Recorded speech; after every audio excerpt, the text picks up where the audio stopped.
أعوذ بالله من الشيطان الرجيم بسم الله الرحمن الرحيم بسم الله الرحمن الرحيم الحمد لله رب العالمين والصلاة والسلام على أشرف الأنبياء والمرسلين نبينا محمد وعلى آله وأصحابه أجمعين أما بعد আসুন কাছাকাছি আসি আমরা কাছাকাছি আসি যতটুকু কাছাকাছি আসা যায় কাছাকাছি আসে শুনেন আমরা গত দার্সে আলোচনা করছিলাম তাওহীদের উপর এবং শেষে আমরা ঈমান বিল কদরের উপর আলোচনা শুনছিলাম মনে আছে আপনাদের তাকদীরের উপরে ঈমান আমরা বলেছিলাম যে তাকদীরের উপরে ঈমান যতক্ষণ পর্যন্ত না হবে ততক্ষণ তাওহীদ হবে না কেন হবে না ঈমান বিল কদর হচ্ছে নিজামুত তাওহীদ তাওহীদের শৃঙ্খলা রক্ষা করে ঈমান বিল কদর কারণ ঈমান বিল কদর না থাকে তাহলে তার তাওহীদ ঠিক থাকে না কারণ তাওহীদ নষ্ট হয়ে যায় যখনই তার তাকদীরের মাসালা আসে এই জন্য আপনার মুসলিম শরীফের প্রথম হাদিসটি সম্পর্কে আপনার মনে আছে কিনা যেখানে ইবনে ওমর রাদিয়াল্লাহু আনহু তখন অন্ধ হয়ে গিয়েছিলেন ইরাকি দুইজন লোক গিয়ে বলল যে আমাদের কাছে এমন কিছু লোক আছে যারা বলে থাকে যে কোনো জিনিস হঠাৎ করে ঘটে থাকে অগ্রিম এর কোনো কিছু লিপিবদ্ধও নাই আল্লাহরও জানা নেই এই জাতীয় জিনিসগুলো তারা বলে থাকে তখন ইবনে ওমর রাদিয়াল্লাহু আনহু বললেন যে আমি এখন অন্ধ তুমি ধরে নিয়ে আসতে পারো আমি তাকে কামড়ায় ছিঁড়ে ফেলবো আমার হাত দেখতে পাই না শুধু ধরে নিয়ে আসো তাকে আমি করবো কারণ হচ্ছে যে ব্যক্তি এই জাতীয় কিছু বিশ্বাস করবে তার ঈমান থাকবে না অর্থাৎ নিজামুত তাওহীদ যদি ঠিক রাখতে হয় তাকদীরের উপর ঈমানটা কমপ্লিট রাখতে হবে আমরা যদি আলোচনা করেছিলাম চারটি জিনিস তাকদীরের উপর ঈমান আনতে হলে চারটি জিনিস লাগবে যে প্রত্যেকটা জিনিস আল্লাহ তাআলা আগে থেকে জানেন শুধু জানাতে সীমাবদ্ধ নয় তিনি তা লিখেও রেখেছেন দ্বিতীয় নম্বর তৃতীয় নম্বর হচ্ছে তিনি তা হওয়া চান যা হচ্ছে তা হবে তা হওয়া চান এজন্য হয় আর 4 নম্বর হচ্ছে তিনি চাওয়া মাত্রই তা সৃষ্টি হয়ে যায় কয়টা হলো 4টা এজন্য সবকিছু সৃষ্টি হয় আল্লাহর ইচ্ছা অনুসারে সবকিছু সৃষ্টি হয় আল্লাহর ইচ্ছা অনুসারে আমি যে এখন আসছি দুনিয়াতে এটা কার ইচ্ছা আসছি আল্লাহর ইচ্ছা অনুসারে যদি সৃষ্টি হয় আল্লাহ তাআলা আগে থেকেই জানেন আমি এই সময় দুনিয়াতে আসবো আল্লাহ তাআলা আগে থেকেই তিনি লিখে রেখেছেন যে আমি এই সময় আসবো আমার সবকিছু কিন্তু আটগাট ভালো আমি যা করতেছি এই যে এখানে বসে আপনাদের সামনে কথা বলছি এটাও লেখা আছে এটাও আল্লাহ জানা এটা আগে থেকেই জানেন আগে থেকেই লিখে রাখছেন আগে থেকেই জানেন আগে থেকে লিখে রেখেছেন এবং আগে তিনি হওয়া চান আগে চাননি আমি আসিনি এখন চাইছেন এখন আমি আসছি খেয়াল করেন জিনিসটা দুনিয়াতে আসা এই জন্য তার চাওয়াটা হচ্ছে আগে তিনি সব জানেন কিন্তু চাওয়াটা হচ্ছে এখন আসা এই জন্য আমি আসছি ঠিক তিনি চাইছেন ধর আপনারা আজকে এই সময় বসে থাকবেন ঠিক আপনারা ঠিকই বসে আছেন অর্থাৎ চাওয়াটা তার এই জন্য দেখেন কোরআনে কারীম আল্লাহর কালাম তাই না আল্লাহর কালাম মুসা আলাইহিস সালাম যে কিতাব নাযিল ওনার উপর দিয়েছিল এটা কার কালাম আল্লাহর কালাম ওইটা ওই সময় তিনি চেয়েছেন এই জন্য ওই সময় ওই কিতাব আসছে এই সময় রাসূলুল্লাহ মুহাম্মদ সাল্লাল্লাহু আলাইহি ওয়াসাল্লাম কিতাব আসে না 570 খ্রিস্টাব্দে চাইছিলেন তিনি বা 562 ওই সময় আসছে কেমন তাহলে বোঝা গেল যে যখন আল্লাহ যেটা চান সেই সময় সেটা হয় তো ফাআলুল লিমা ইউরিদ তিনি যখন ইচ্ছা যা তা তিনি করেন এখন প্রশ্ন হতে পারে যে আল্লাহ তাআলা যদি সবই নির্ধারিত করে থাকেন আমরা একটু প্রশ্ন করে এই জন্য আগে প্রশ্ন উত্তর দিতে পারিনি অনেক সময় তো এটার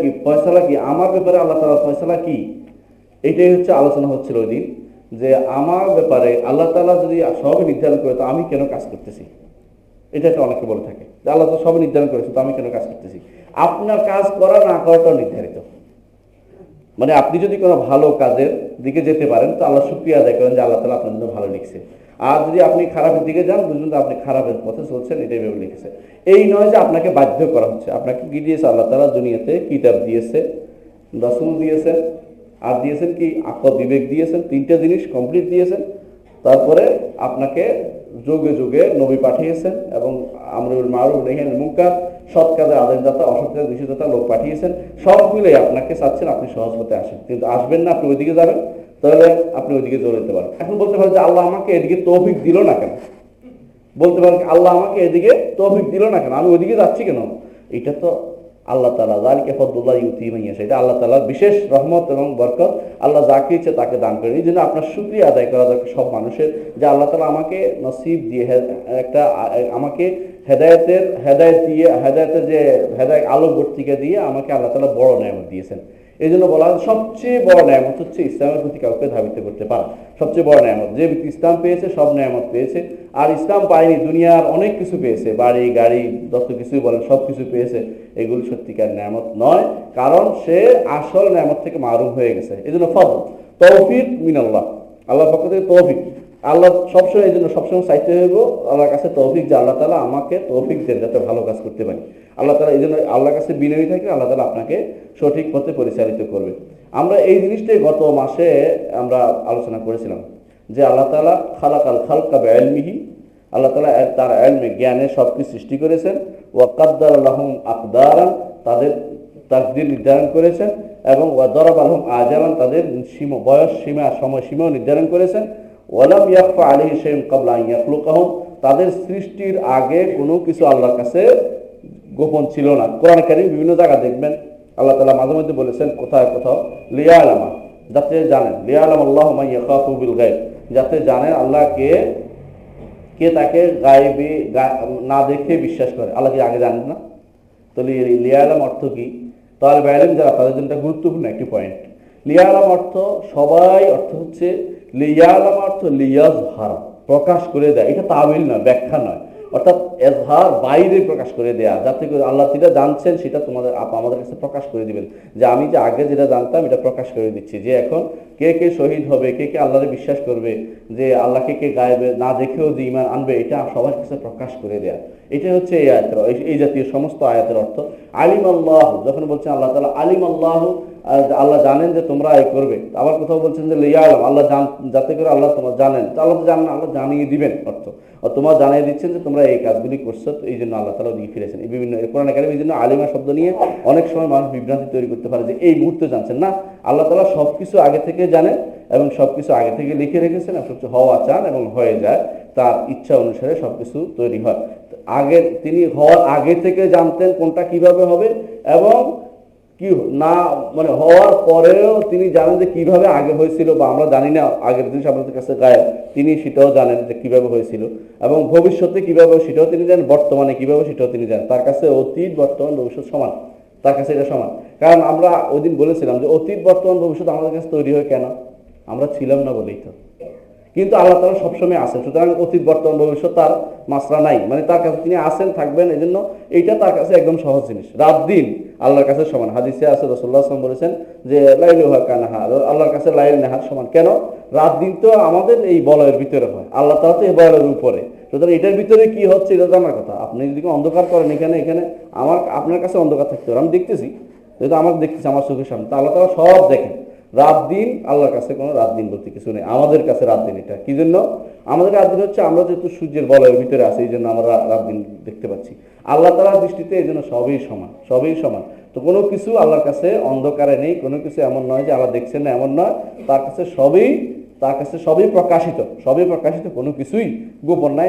পৃথিবীর কোথায় আনাচে কানাচে ইয়ালামু কোথায় কি ওয়া মিন গায়বাতিন ফিস সামাওয়াতি ওয়াল আরদ ইল্লা, আসমান এবং জমিনে যেখানে গায়বা আছে, যত গোপন জিনিস আছে সবই আল্লাহর কাছে আলানিয়া, সিররু আলানিয়া, যত সির আছে সবই আলানিয়া, তার কাছে এটা সুস্পষ্ট। এটা আমরা আকীদার মাসলা জানবো কি জন্য? আমাদের শেখ, আমি যেটা বলছিলাম, শেখ নাম কি? ইমাম আবু জাফর আত-তাহাবী রাহমাতুল্লাহ আলাইহি। উনি একটা সুন্দর একটা নিয়ম করেছেন। কি করেছেন? প্রথমে তিনি তাওহীদ আলোচনা করেছেন, তারপরেই তিনি ঈমান বিল কদরে চলে গেছেন সরাসরি। কেন? অন্যান্যগুলি মানুষ সাধারণত বিশ্বাস করে ফেলে দ্রুত, মালাইকা, কিতাব, রাসূল, এগুলো দেখার দৃশ্যমান জিনিস, এবং আখিরাতের কথা মরে যাচ্ছে এটাও দেখা যায়। কিন্তু তাকদীরের ব্যাপার আসলেই মানুষের পথভ্রষ্ট হয়ে যায়। দুটা জাতি, দুইটা গোষ্ঠী এখানে পথভ্রষ্ট হয়েছে। একটি হচ্ছে জাবরিয়া, একটা হচ্ছে কাদরিয়া। জাবরিয়ারা বলে যে আমাদের তো কোনো কিছু করার নেই, সব নির্ধারিত, যেমনি নাসাও তেমনি নাসাও, যেমনি নাসাও তেমনি নাসি, পুতুলের কি দোষ? অর্থাৎ পুতুলের কোনো দোষ নাই, যেমনি ইচ্ছা এমনি করে বেড়ো। এটা জাবরিয়াদের কথা। কাদারিয়ারা বলে যে না, আমাদের তো সবই নির্ধারিত, আমাদের আর কিছু করার নেই, আমাদের সবই আল্লাহ তাআলা নির্ধারণ করে দিয়ে, আমরা সবই তাকদীর নিজের ভাগ্য নিজে রচনা করি, আমাদের এইভাবে। কেউ জাবরিয়াকে কাদরিয়া বলছে, কেউ কাদরিয়াকে জাবরিয়া বলছে। দুইটা সূরতে শুদ্ধ, দুইটাই শুদ্ধ, কিন্তু মানে আলেমদের মধ্যে দুইটা একই গোষ্ঠীকে দুই নামে অভিহিত করেছে কেউ। অর্থাৎ কেউ কেউ বলে তাকদির নাই, কেউ কেউ বলে সবই নির্ধারিত, সবই নির্ধারিত সত্য, আর কেউ বলে তাকদির নাই। এইটা আর যে গোষ্ঠী বলে সবই নির্ধারিত, তারা বলে আমাদের কোনো ক্ষমতাই নেই। এই দুইটা ভুল হচ্ছে কোন এই জায়গায় আসা, যে আমাদের আল্লাহ তাআলা আমাদেরকে ক্ষমতা দিয়েছেন, বিবেক দিয়েছেন, কিতাব দিয়েছেন, রাসূল দিয়েছেন, সৎ কাজের আদেশ অসৎ কাজ নিষেধ দিয়েছেন, আমাদেরকে হাদাইনা উন্নাইদেন, সৎ পথ দেখিয়েছেন, খারাপ পথ দেখিয়েছেন, এরপরে চলার পথ দিয়েছেন। আমি না দেখে শুনে খারাপ পথে চলছি, আল্লাহ আমাকে জোর করে খারাপ দিনের তাওফিকের দিকে নিয়ে, ইমানের দিকে নিয়ে যাবেন না। এটা আল্লাহ তাআলা, কারণ আল্লাহ তাআলা জান্নাত ও জাহান্নাম দুইটা সৃষ্টি করেছেন, ভয় দেখিয়েছেন, তারপরে যদি ওইদিকে যাই আল্লাহ তাআলা বলেন যে আমার দায়িত্ব আমি পালন করেছি। নবীকে বলেছেন তোমাকে বলার দায়িত্ব বলে দিয়েছো, এরপরে তারা যা ইচ্ছে তা করে। ঠিকই আমরা যদি খারাপের পথে যাই আল্লাহ তাআলা আমাকে জোর করে জান্নাতের দিকে নিয়ে যাবেন না। সুতরাং আমরা বুঝতে পারছি এটা, যে আল্লাহ তাআলা আমাদেরকে এই তাকদীরের সমস্ত কিছু নির্ধারণ করে দিয়ে কি করেছেন, আমারহুম বিতাআতি, আমাদের ইমাম বলতেছেন, ও আমারহুম বিতাআতিহি ওয়া নাহাহুম আন মাসিয়াতিহি, মানুষদেরকে নির্দেশ দিয়েছেন তার আনুগত্য করার জন্য এবং তার অবাধ্যতা হতে নিষেধ করেছেন, অবাধ্য হতে নিষেধ করেছেন। এটা কি জন্য করেছেন? এটা করার অর্থই হচ্ছে মানুষের স্বাধীনতা আছে। যদি এটা না হতো, যদি বলতো আমার কোনো স্বাধীনতাই নেই, আল্লাহ আমাকে কেন নামাজের আদেশ দেয়, তো এটা তাকলিফ মালা ইউতাক হতো। আল্লাহ তাআলা লা ইউকাল্লিফুল্লাহু নাফসান ইল্লা উসাহা, কোনো মানুষকে তার তাকলিফে, তার ক্ষমতার বাইরে কাউকে কি করেন না, কষ্ট দেন না, মানে তাকে তাকলিফ দেন না, তাকে দায়িত্ব দেন না, ক্ষমতার বাইরে আল্লাহ তাআলা কাউকে দায়িত্ব দেন না। এমন যদি হইতো যে আমি সালাত দিয়ে দিয়েছেন, জাকাতে দিয়ে দিয়েছেন, সওয়াব দিয়েছেন, আমি তো, আমার তো কোনো ক্ষমতাই নেই, আল্লাহ তুমি আমাকে আবার সালাত দিকে কেমনি নিবা তুমি জানো, এই জাতীয় কথার কোনো মানে হয় না। সব কাজ দুনিয়ার চলে, আল্লাহর ব্যাপারে আসলে বলে যে আমার কোনো ক্ষমতাই নেই, এটা না। দুনিয়ার কাছে সবটাই করে, ঘরে শুয়ে থাকে না, খাবারের জন্য সে বের হয়, কিন্তু আল্লাহর কাছে আসলে বলে যে আল্লাহ যদি না নিত তাহলে আমি কেন অন্যায় করলাম, এটা বলার কোনো সুযোগ নাই, এটা বলার কোনো সুযোগ নাই। কারণ মানুষ দুনিয়ার কাজে কেউ যদি তাকে একটা চড় মারে, সে বলে না যে আল্লাহ তাআলা আমার ভাগ্যে লেখছিল এই জন্য একটা চড়টা খাইছি, এটা বসে থাকে না, কি করে উল্টা খবর রাখে, তাহলে বোঝা গেল তার ক্ষমতা আছে, সে দেখায়। কিন্তু আল্লাহর ব্যাপারে আসলে কয় যে আল্লাহ আমাকে তাহলে হারামের দিকে নিয়ে গেল কেন। আমি একদিন বললাম যে ইসলামে মহিলা নেতৃত্ব জায়েজ নাই। একজন বলে যে আল্লাহ যদি কোনো মঞ্জুর না করতো মহিলা আসলো কি করে, কি দলিল দিল দেখছেন, চালাই করতো। আমার তো হারামের ব্যাপারে এই চালাকি তো ইয়াদে ছিল, আরবের মুশরিকরা করতো। ক্বালু লাউ শা আল্লাহু মা আশরাকনা, তারা রাসূলুল্লাহ সাল্লাল্লাহু আলাইহি ওয়াসাল্লামকে আসে বলতো আল্লাহ যদি চাইতো আমরা কি শিরিক করতে পারতাম, না চাইতো তো আল্লাহ চায়, তাহলে এই জন্য শিরিক করি, আপনি বাধা দেন কেন? ক্বালু লাউ শা আল্লাহু মা আশরাকনা, আল্লাহ যদি চাইতো তাহলে আমরা তো শিরিক করতে পারতাম না, আল্লাহ চায় বলে, না চাইলে শিরিক করতে পারতাম না, আল্লাহ চায় বলে তো আমরা শিরিক করতে, আপনি বাধা দেন কেন? এটা জবাব কি? আল্লাহ তাআলা এটা বলছে মা লাহুম বিযালিকা মিন ইলম, এটা কোনো জ্ঞানের কথা না, এটা হচ্ছে অজ্ঞ মূর্খদের কথা। যে জ্ঞানের কথা হইতো তারা এটা বলতো না। জ্ঞানের কথা হচ্ছে যে প্রত্যেক মানুষই ভালো মন্দ বুঝার আল্লাহ তাআলা তৌফিক দিয়েছেন। এই জন্য আল্লাহ তাআলা যাদেরকে ভালো মন্দ বুঝার তৌফিক দেন তাদের বিচারও করবেন না। এরা কারা? হাইওয়ান, জন্তুরা, জীবজন্তু যেগুলি আছে, আল্লাহ মানব এবং জিন এবং ফেরেশতা তিন জাতিরও তো বিচার হিসাব নিকাশ করবেন, আর অন্যগুলি তো হিসাব নিকাশের কিছু নেই। সুতরাং তাদের তাদেরকে আল্লাহ তাআলা বিবেক দেন নাই, তাদেরকে আল্লাহ তাআলা এই জাতীয় জিনিস দেন, যার কারণে তাদেরকে হালাল হারাম পথ চেনার জন্য কোনো কিছু নাই। এই জন্য তাদের হিসাব আলাদা, তাদের আর মাটির সাথে মিশিয়ে দেবেন। আপনারা যারা জান্নাতে রেখেছেন, জাহান্নামে রেখেছেন, তারা আপনাকে সার্বিকভাবে সাবধান করা হচ্ছে। দুনিয়াতে যারা আবলাহ ছিল তাদের কি হুকুম? আবলা বুঝছেন কিনা? আবলা বলা হয় যাদেরকে কিছু মানে বোকা শোকা মানুষ, দুনিয়ার কোনো খবর নাই, পাগল ছাগল পড়ে আসছিল, এদের কি বিধান? আল্লাহ তাআলা হাসরের মাঠে তাদেরকে পরীক্ষা করবেন, সেই হিসেবে তাদেরকে জান্নাত ও জাহান্নাম নির্ধারণ করবেন। হাসরের মাঠে পরীক্ষা করবেন তাদের, ওখানে এক পরীক্ষা করবেন আল্লাহ তাআলা। এবং কি ছোট বাচ্চা যারা কাফের সন্তান, ওদের কি করবেন? হাসরের মাঠে পরীক্ষা করবেন। ইমানদারের সন্তানরা ইমানের সাথে জান্নাতে যাবে, কিন্তু কাফেরদের সন্তানদেরকে আল্লাহ পরীক্ষা করবেন হাসরের মাঠে। পরীক্ষা কিভাবে করবেন এটা আমাদের কাছে জানা নেই। পরীক্ষা করে যেভাবে তিনি ইচ্ছা সেভাবে তাকে জান্নাত দিবেন অথবা জান্নাত দিবেন সেভাবে। কিন্তু আল্লাহ তাআলা ওমা কুন্না মুআযযিবিনা হাত্তা নাবআসা রাসূলা, কাউকে রাসূল না পাঠিয়ে আযাব দিবেন। রাসূল পাঠিয়েছেন কিন্তু সেটা বুঝতে পারেনি।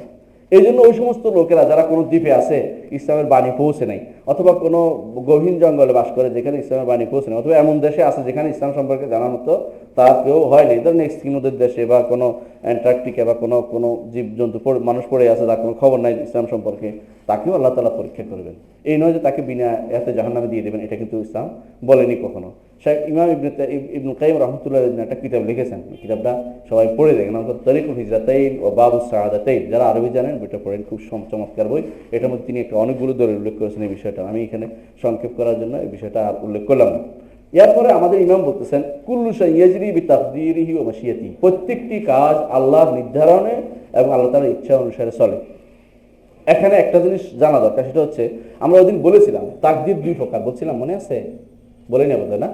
আচ্ছা, তাকদীর বিষয়টা বলি। তাকদীর দুই প্রকার, অনেকে বলা তাকদীর মুবরাম, আরেকটা বলা তাকদীর মুআল্লাক, বলে না? আসলে তাকদীর সবটাই আল্লাহর, সবটাই হচ্ছে কি মুবরাম, কোনো কিছুতেই আল্লাহর কাছে কোনো, এমন নয় যে আমি যদি কোনো নেক কাজ করে তো তার হবে, সে যদি কোনো মাউফের খেদমত করে অথবা নেক কাজ করে অথবা দান করে অথবা তাহলে তার উমর বেড়ে যাবে, জ্ঞান মানে জীবন হায়াত বেড়ে যাবে। এটা অনেকে বলে না, হায়াত বেড়ে গেছে দান করলে, অথবা এক করলে তার বিপদ দূর গেছে। এইটা হচ্ছে বান্দার দৃষ্টিতে, কারণ ফেরেশতারা তো গায়েব জানে না, এটা কিন্তু একটা বিরাট জিনিস। আল্লাহ তাআলা তার গায়েবকে কাউকে জানতে দেয় না, ফেরেশতাকেও না। এই জন্য ফেরেশতাদের খাতায় এটা থাকে, ফেরেশতাদের খাতায় লিখতে থাকে আপনি যা যা করেছেন, যা যা করেছেন, আপনি দান করেছেন। কিন্তু আল্লাহর কাছে যেটা লেখা আছে দানও করবে, তার বা হায়াত কত এটা নির্ধারিত আছে, ফেরেশতার কিতাবের মধ্যে এটা নির্ধারিত নাই, ফেরেশতা তো বলতে পারতেছে না।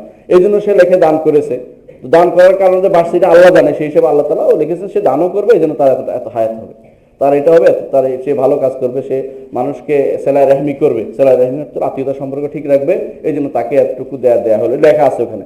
ফেরেশতার হাতে তো এটা লেখা নেই। ফেরেশতা এই জন্য আল্লাহ তাআলা ফেরেশতার জিনিস থেকে নিয়ে ইয়ামহুল্লাহু মা ইয়াশা ওয়া ইউসবিতু ইনদাহুল কিতাব, ফেরেশতার এখানে ইমামরা বলেন যে, ইবনে তাইমিয়া রাহমাতুল্লাহ বলেন যে এটা হচ্ছে ফেরেশতাদের কিতাবের মধ্যে, ফেরেশতারা লেখে, ওইটার মধ্যে আল্লাহ যা ইচ্ছা তা মিটে দেন, যা ইচ্ছা তা ঠিক রাখেন, কারণ উমুল কিতাব অনুসারে এটাকে সাজিয়ে দেন। উমুল কিতাব কোনটা? লাউহে মাহফুজে লেখা আছে, সেটা অনুসারে এটা সাজিয়ে তোলেন। সুতরাং তাকদীরে মুআল্লাক যেটা ফেরেশতাদের কাছে বা আমাদের কাছে, আমাদের দৃষ্টিতে এটা, আল্লাহর দৃষ্টিতে কোনো মুআল্লাক না, সব কি মুবরাম। মুবরাম মানে একেবারে নির্ধারিত, কোনো অনির্ধারিত অমীমাংসিত কোনো কিছু নেই। আল্লাহর দৃষ্টিতে অমীমাংসিত কোনো কিছুই নেই, সব মীমাংসিত। কিন্তু আমার তো সেটা জানার বিষয় না, আমার দায়িত্ব হচ্ছে কি করা, কাজ করে যাওয়া। যখনই আমি কাজ করবো আল্লাহ সেটা অনুসারে আমার ফেরেশতারা লিখবে যে সে ভালো কাজ করেছে, তাকে বাড়িয়ে দেওয়া হোক বা এই জাতীয়, তাকে এটা বাড়িয়ে গেছে, তাই এই কাজ করে এই কাজগুলো করেছে। আল্লাহ তাআলা আগেই জানতেন কি কাজ করবে, সেই অনুসারে তারটা নির্ধারিত। কিন্তু এখানে সেটা অনুসারে আল্লাহ বলতে এগুলি আর দেখার দরকার নেই, এগুলি মুছে দিলাম, তোমার তার এটা এত বাড়তি আছে আমার কাছে। এটা হচ্ছে ইয়ামহুল্লাহু মা ইয়াশা ওয়া ইউসবিতু ইনদাহুল কিতাব, এটার ব্যাখ্যা আপনারা এটা কোরআন কারীম অনুসারে সে ব্যাখ্যা দেখে নেবেন, এটাই পাবেন ইনশাআল্লাহ। তাহলে বুঝতে পারছি আমরা তাকদীর সম্পর্কে সহজে, তাকদীর কঠিন কিছু না, কিন্তু বুঝার বেশ কম। যাকে আল্লাহ তাআলা সঠিক বুঝ দিয়েছে সহজে তাকদীরটা বুঝতে পারে। এই জন্য তাওহীদের সাথে তাকদীরের বিরাট সম্পর্কের কারণে আমাদের ইমাম তাওহীদের সাথে তাকদীরকে নিয়ে এসেছেন। তিনি বলতেছেন কুল্লু শাইইন ইয়াজরি বিতাকদীরিহি ওয়া মাশিয়াতি, প্রত্যেকটি কাজ, প্রত্যেকটি জিনিস আল্লাহ তাআলার তাকদীর অনুসারে, আল্লাহ তাআলার নির্ধারণ অনুসারে এবং তার ইচ্ছা অনুসারে চলে।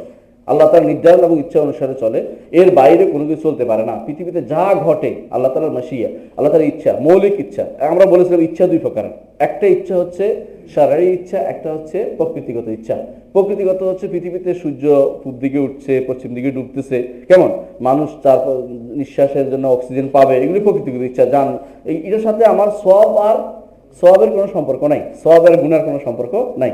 কিন্তু শরীয়তগত ইচ্ছা হচ্ছে মানুষ, আল্লাহ চায় মানুষ কি করুক, ঈমান আনুক। দেখেন প্রকৃতিগত ইচ্ছা কি, একটা গরু চলতেছে, একটা সাপ চলতেছে তার পথে, একটা সাপে কামড় দিচ্ছে, এগুলি প্রকৃতিগত ইচ্ছা। এগুলির সাথে আপনার সওয়াবের আর গুনার কোনো সম্পর্ক নেই, তার খাবার সে খুঁজে বেড়াচ্ছে। এরকম মানুষ যে হায়ানের মতো চলবে, এটা তার প্রকৃতিগত ইচ্ছা। আল্লাহ তাআলা যদি তুমি হায়ান হতে চাও, শরীয়ত না মানতে চাও, তো তুমি প্রকৃতিগত ইচ্ছা অনুসারে তোমাকে চলতে দেওয়া হলো, তুমি জাহান্নামে সহজে চলে যাবে। কিন্তু শরীয়ত যদি মানো, আল্লাহ তাআলার দ্বীন যদি মানো, তো তুমি আল্লাহর শরীরের ইচ্ছা অনুসারে, যেটা আল্লাহ সন্তুষ্টি আছে, সেই সন্তুষ্টি অনুসারে তোমাকে চলতে হবে। তাহলে দুইটা জিনিস, একটা হলো কি মাশিয়া কাউনিয়া কাদারিয়া বলা হয় এটাকে।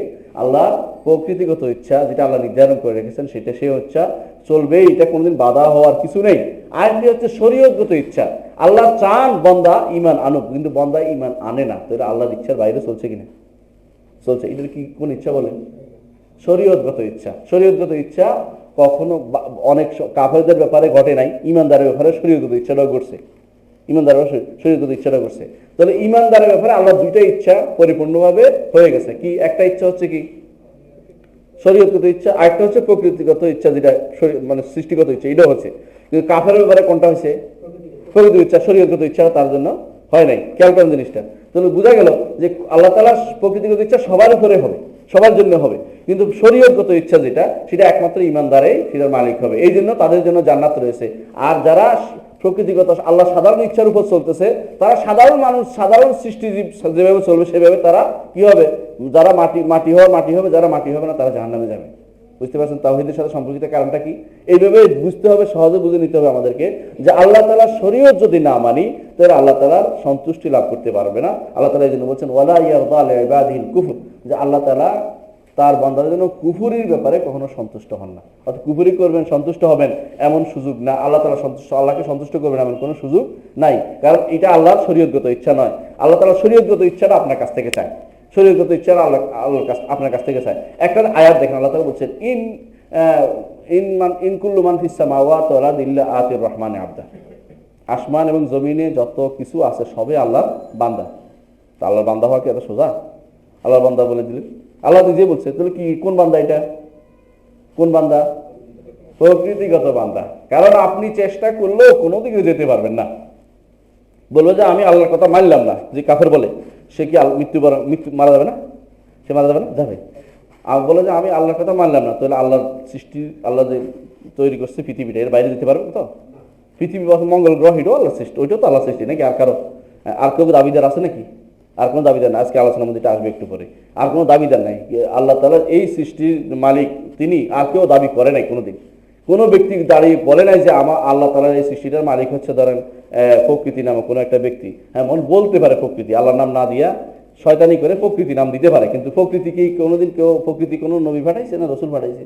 এটা হচ্ছে মানুষের অন্তরের ব্যাপার। মন থেকে একটা জিনিস বের করেছে, আল্লাহর কথা মানবো না, এই জন্য প্রকৃতি নাম দেবো। কেউ প্রকৃতি নাম দেয়, কেউ বা বলে প্রকৃতি কিছু বুঝি না, কেমনে আসছে এটাই জানি না। অজ্ঞবাদী বলে ওদেরকে, লাদ্রি আরবিতে বলে অজ্ঞবাদী, কিন্তু না জানা কোনো জ্ঞানের কথা না। হ্যাঁ, কেউ যদি বলে আপনি আল্লাহ সম্পর্কে জানেন কিনা, জানি না, এ পণ্ডিত হইতে পারে না, জানে না, এ মূর্খ।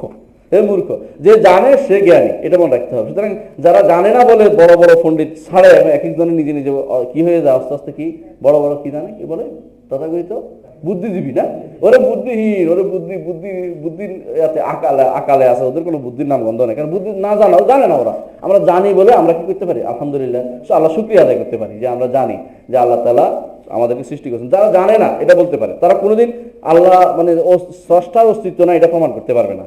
আমরা স্রষ্টার অস্তিত্ব আছে প্রমাণ করতে পারবো। তারা স্রষ্টার অস্তিত্ব না হবে একটা জিনিস প্রমাণ করে, প্রকৃতি এটা করে দিয়েছে, প্রকৃতি কি সুন্দর ফুল ফুটিয়েছে, এগুলি বলতে পারে। আমরা বলি না, প্রকৃতি ফুটায় না, ফুটেছে কে? আল্লাহ রাব্বুল ইজ্জত ফুটিয়েছে, এবং আল্লাহ রাব্বুল ইজ্জত এই মাটিতে এই জিনিস দিয়েছে, এই জন্য এই ফুল ফুটেছে। সুতরাং তারা যেটা বলে সেটা হলো না জানার কথা, আমরা যেটা বলি সেটা হলো জানার কথা। আমরা বলেছিলাম যে জ্ঞানের মাধ্যম তিনটের মধ্যে একটি হচ্ছে সত্যবাদীর দেয়া গুণ, সত্যবাদীর দেয়া জ্ঞান। এবং সত্যবাদী হচ্ছেন রাসূলগণ। পৃথিবীর সবচেয়ে শ্রেষ্ঠবাদী মানুষ কারা? রাসূলগণ। তারা আমাদেরকে জানিয়েছে, সুতরাং এটা সত্য। এটা কি সত্য? এটা কোনো ভুল হতে পারে না। আমরা আর দুইটার কথা বলেছি, এগুলো ভুল হতে পারে, ওরা এই দুইটা দিয়ে বিশ্বাস করে শুধু। এরা ইন্দ্রিয় গ্রাহ্য জ্ঞান বিশ্বাস করে, বিবেকের জ্ঞান বিশ্বাস করে। বিবেক কত রকম যে আছে, বিবেক তা কি বলবো। আমার রিক্সাওয়ালা আমার পাশে স্যার একটু দাঁড়ানকে বসে পেশাব করে শুরু করে দিল, আমি কি পারবো সেটা? আমি পেশাব করতে পারবো ওখানে বসে? পারবো। তাহলে বিবেকের কত পার্থক্য দেখে, কত পার্থক্য। তাহলে বিবেক যদি এত পার্থক্য হয়ে থাকে, তাহলে এই বিবেক দিয়ে আপনি কিভাবে দিন বুঝতে পারবেন তাড়াতাড়ি? তাহলে অবশ্যই একজন সত্যবাদী মানুষ, সত্যবাদী একজন লাগবে বা মানুষরা লাগবে যারা সঠিক খবরটা আমাকে দিবে আল্লাহ সম্পর্কে। তারা হচ্ছেন কে? রাসূলগণ। রাসূলগণ এই বাণী এই জন্য সবসময় মানতে হবে, যাতে করে আমার এই বিবেক কখনো নষ্ট না হয়, আমার ইন্দ্রিয় গ্রাহ্য জ্ঞান ভুল করতে পারে। আমার জ্বর হলে কি হয়, আমার মিষ্টিও তিতা লাগে, কিন্তু আল্লাহ রাসূলদের এই সত্য তারা সবসময় সত্যবাদী। ওয়াল্লাযী জাআ বিস-সিদকি ওয়া সাদ্দাকা বিহি উলাইকা হুমুল মুত্তাকুন। যারা সত্যবাদী, সত্য নিয়ে এসেছে, তারাই হচ্ছে মুত্তাকি, তাদের অনুসরণ আমাদের করতে হবে। আমাদের শায়েখ বলতেছেন কুল্লু শাইইন ইয়াজরি বিতাকদীরিহি ওয়া মাশিয়াতিহি, প্রত্যেকটি জিনিসই আল্লাহর তাকদীর অনুসারে এবং আল্লাহর ইচ্ছা অনুসারে চলে। ওয়া মাশিয়াতুহু তুনফাদ, আল্লাহর ইচ্ছা কখনো বাদ পড়ে না। আল্লাহ যা চায় তা ঘটে, যা চায় তা ঘটে। আল্লাহ তাআলা যিনি বলেছেন আলা লাহুল খালকু ওয়াল আমরু, সৃষ্টি যা নির্দেশ চলবে কার? আল্লাহ। আল্লাহর সৃষ্টি, তিনি নির্দেশ এখানে চালান, সেটা সৃষ্টি করেছেন মানুষকে এইভাবে, মানুষ কোন দিকে চলছে সেই নির্দেশনাও দিয়েছেন। আবার আমর দুইটা, একটা আমরে কাউনি, আমরে শারঈ। এ সবসময় মনে রাখতে হবে দুইটা জিনিস মনে রাখতে হবে সবসময়। আল্লাহ তাআলার নির্দেশও দুইটা। এক নির্দেশে তিনি যেমন সূর্য পশ্চিম দিকে পূর্ব দিকে উঠাচ্ছেন, পশ্চিম দিকে ডুবাচ্ছেন। আবার আমরে শারঈ মানুষকে বলেছেন যে তুমি কি করো, সূর্য উঠা অবস্থায় তুমি সিজদা করো না, সূর্য ডুবা অবস্থায় সিজদা করো না, এটা আমরে শারঈ। তাহলে বোঝা গেল আল্লাহ তাআলার প্রত্যেকটি জিনিসের একটা আমরে শারঈ এবং একটা আমরে কাউনি জড়িত আছে। সুতরাং আল্লাহ তাআলা তিনি আলা লাহুল খালকু ওয়াল আমর, তিনি দিন আলাদা করেছেন দুইটাকে। একটা সৃষ্টি, সূর্য সৃষ্টি করেছেন, এটা আলাদা। আমর করেছেন আমরে শারঈ, শরীয়তগত আমর, দুইটাই আল্লাহ তাআলা, এটা কোনোটাই তিনি বাদ পড়ে না। ঈমানদাররা ইমানদাররা অবশ্যই আল্লাহ তাআলা দুইটা নির্দেশের উপর আমল করে, একটা হচ্ছে আমরে শারঈ এবং আমরে কাউনি। আর কাফের শুধু আল্লাহ তাআলা আমরে কাউনির উপর চলতেছে, তারা আমরে শারঈর উপর আমল করে না। আলহামদুলিল্লাহ, সুন্দর। ওয়া কুল্লু শাইইন ইয়াজরি, এটা এরপর উনি বলতেছেন লা মাশিয়াতিল ইবাদ ইল্লা মা শা আল্লাহ, বান্দা অতটুকুই করতে পারে যতটুকু আল্লাহ তার জন্য ইচ্ছা করে। একটা কাফের ইচ্ছা করে তার কোটি কোটি টাকার সম্পদ হয়, কাফের এই সম্পদ হয় না? কেন হয় না? আল্লাহ চান নাই। কাফের তো আমরে কাউনি হতে পারে, কিন্তু এটা সে আল্লাহ তাআলা তাকে যাকে ইচ্ছা তাকে দান করেন। হ্যাঁ, কারুনকে দিয়েছেন, হামানকে দিয়েছেন, ফেরাউনকে দিয়েছেন, নমরুদকে দিয়েছেন, কিন্তু তাদের দেয়া আল্লাহর ইচ্ছা অনুসারে। আল্লাহ চাইছেন দেই, তাকে দুনিয়াতে দিয়া তাকে কি করি, মানুষকে পরীক্ষা করি। কোরআনে কারিমে আল্লাহ তাআলা সূরা যুখরুফের মধ্যে এই জন্য বলতেছেন, কি বলছেন দেখেন, বলতেছেন যে ওয়ালাউলা ইয়াকুনুন নাসু উম্মাতান ওয়াহিদা, মানুষ যদি এক উম্মত, এক দল হয়ে যাওয়ার সংখ্যা না থাকতো, কি করতো? লা জাআলনা লিমান ইয়াকফুরু বির রহমান লিবুয়ুতিহিম সুকুফাম মিন ফিদ্দাতিন, তাদের ঘরের ছাদ করে দিতাম রৌপ্যের। কাদের? কাফেরদের। লিমান ইয়াকফুরু বির রহমান, কাফেরদের। ওয়া মাআরজা আলাইহি যহরুন, এবং তাদের এমন সিঁড়ি করতাম, মানে উঁচু করতাম যা মানুষ দেখার মতো। হ্যাঁ, তারপর ওয়াজুকরুফান, এবং অনেক চাকচিকের ব্যবস্থা করে দিতাম। কিন্তু আল্লাহ এটা করেন না কেন? মানুষ এই পরীক্ষা অনেক সময় ইমানদাররাই হেরে যাবে, এবং অনিমানদাররা হেরে এখনই গেছে। ইউরোপীয় সভ্যতার কাছে কিভাবে আমরা হার মানছি আপনি কি জানেন? ইউরোপ কেন যায় মানুষ? কি জন্য যায়? টাকার জন্য, আর কোনো কিছু পাওয়ার নাই। ইউরোপ আমেরিকা কেন যায়? টাকার জন্য যায়, আর কোনো উদ্দেশ্য নাই। কত টাকা দরকার আপনার? বোঝা গেল আপনি অবশ্যই হেরে গেছেন। আপনার দিন রাখতে পারবেন, আপনি শিওর জানেন। আপনি যদি জানো, আপনি ফিরে আসতে হবে, আপনাকে ওখানে গেলেও টাকা রোজগারে চলে আসতে হবে, অথবা গেলেও আপনি ওখানে ফ্যামিলি নিতেই পারবেন না। কারণ এই প্রজন্ম পাইলেও পরের প্রজন্ম নষ্ট হয়ে গেছে, কারণ তার মাইন্ড সেট হয়ে যায়। সে এখন মনে করে যে এইভাবে হাঁটা তো কিছু দোষের কিছু না, মানুষ তো লক্ষ লক্ষ মানুষ হাঁটতেছে, আমি খালি গায়ে হাঁটি না কেন, মুখ খুলে হাঁটি না কেন, রাস্তা দিয়ে হাঁটি না কেন, এইভাবে তার মধ্যে এটা এখন স্বাভাবিক হয়ে যায়। সুদ খাওয়া তার কাছে স্বাভাবিক হয়ে যায়, ঘুষ খাওয়া তার কাছে কিছুই মনে হয় না, একে অপরের উপকারিতা মনে করছে এটা ভালো জিনিস, সমস্যার কিছুই না। এই জাতীয় যত অন্যায় আছে এটা তাদের গা শোয়া হয়ে যায়। কেন? কারণ এইটাই তাদের স্বভাব, এটাই তাদের কি সভ্যতা, এই সভ্যতায় চলতেছে। আপনার আমার, আমি বলতে চাচ্ছি এইটাই, যে আপনি মনে করেন না যে আপনি এই সভ্যতায় আপনি এখন টিকে আছেন। আমরা সবাই হেরে গেছি।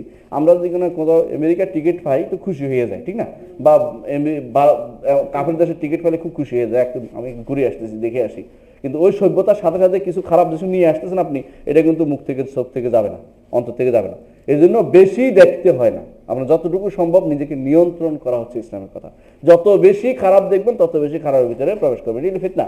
এই ফিতনা একবার যে উকি দিয়েছে, রাসূলুল্লাহ সাল্লাল্লাহু আলাইহি ওয়াসাল্লাম বলেছেন, মান ইস্তাশরাফা ফাকাদ ওয়াকা, যে ব্যক্তি একটু উকি দিয়ে তাকাবে সেইটাকে আরো ভালো লাগবে, এটার ভিতরে পড়ে যাবে। রাসূলুল্লাহ নির্দেশনা এটা। এজন্য আমি যত বেশি এই সভ্যতা, তথাকথিত সভ্যতা, এই সভ্যতার ভিতরে ঢুকবো তত বেশি বিপদে পড়ে যাবো। কিন্তু আমি যেটা বলতে চাচ্ছিলাম, এটা হচ্ছে এত কিছু করার পরেও আল্লাহ কিন্তু সবাইকে ধনী বানায় না। ইউরোপ আমেরিকাতে খালি এত ফিরে আসে, অনেকে কিছুই থাকে না। কেন? আল্লাহর ইচ্ছা না হলে কিন্তু এটাও সে পায় না, ঠিক না? তাহলে তারা ইচ্ছা করতেই পারে, কিন্তু সব ইচ্ছা তাদের বাস্তবায়িত হবে এমনও কিন্তু আল্লাহ তাআলা সিউরিটি দেন নাই। সব ইচ্ছা তাদের বাস্তবায়িত হবে না। ফামা শাআ আলাহুম কানা ওয়া মা লাম ইয়াশা লাহুম লাম ইয়াকুন, তাদের জন্য কিছু না চাইলে অনেক সময় সেটা তাদের হয় না, তারা যতই চেষ্টা করুক না কেন। কিন্তু আল্লাহ তাআলা অনেক সময় দেন তাদেরকে। কেন দেন? যে এর মাধ্যমে তাদেরকে আল্লাহ তাআলা পরীক্ষা করেন। আল্লাহ তাআলা জন্য কোরআনে বলেছেন, কোরআনে কারীমে বলেছেন, ওমা তাশাউনা ইল্লা আন ইয়াশা আল্লাহু রাব্বুল আলামিন, সূরা তাকবীরের মধ্যে, যে আল্লাহ রাব্বুল আলামিন যদি চায় সেটাই শুধুমাত্র হয়, আল্লাহ না চাইলে তারা যতই চাক না কেন সেটা হবে না। হ্যাঁ, তাদেরকে আল্লাহ তাআলা কখনো হতে দেন, তাদের অবস্থা অনুযায়ী চলতে দেন। কেন? পরীক্ষার জন্য। ইমানদাররা পরীক্ষা করে, তাদেরও পরীক্ষা করে, তাদের ইস্তিদরাজ বলে এটাকে, ছাড় দেন।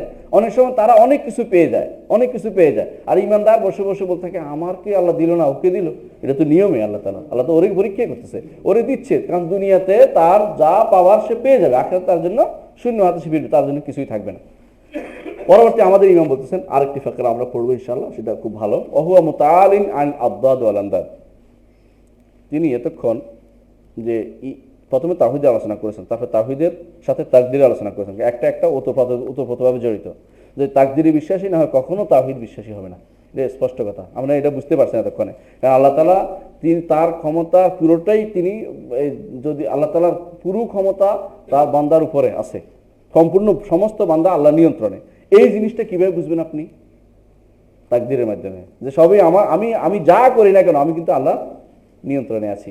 আমার কোনো কিছুই আমার আল্লাহ নিয়ন্ত্রণের বাইরে যাওয়ার কোনো সুযোগ নেই। আমি কথার কথা, একজন মানুষ কাফের হলেও সেও আল্লাহ নিয়ন্ত্রণে। কেউ ধরে নিয়ন্ত্রণে, সে তো ইচ্ছা করলে তো ধনী হতে পারতেছে না। ইচ্ছা করলে বলে আমি মরবো না, পারে দেখি মরতে হইতেছে তাকে। ইচ্ছা করলে বলে আমি আমার উদ্দেশ্য সাধন করে ফেলবো, আমার দুইটা ছেলে একসাথে হবে, হয়েছে?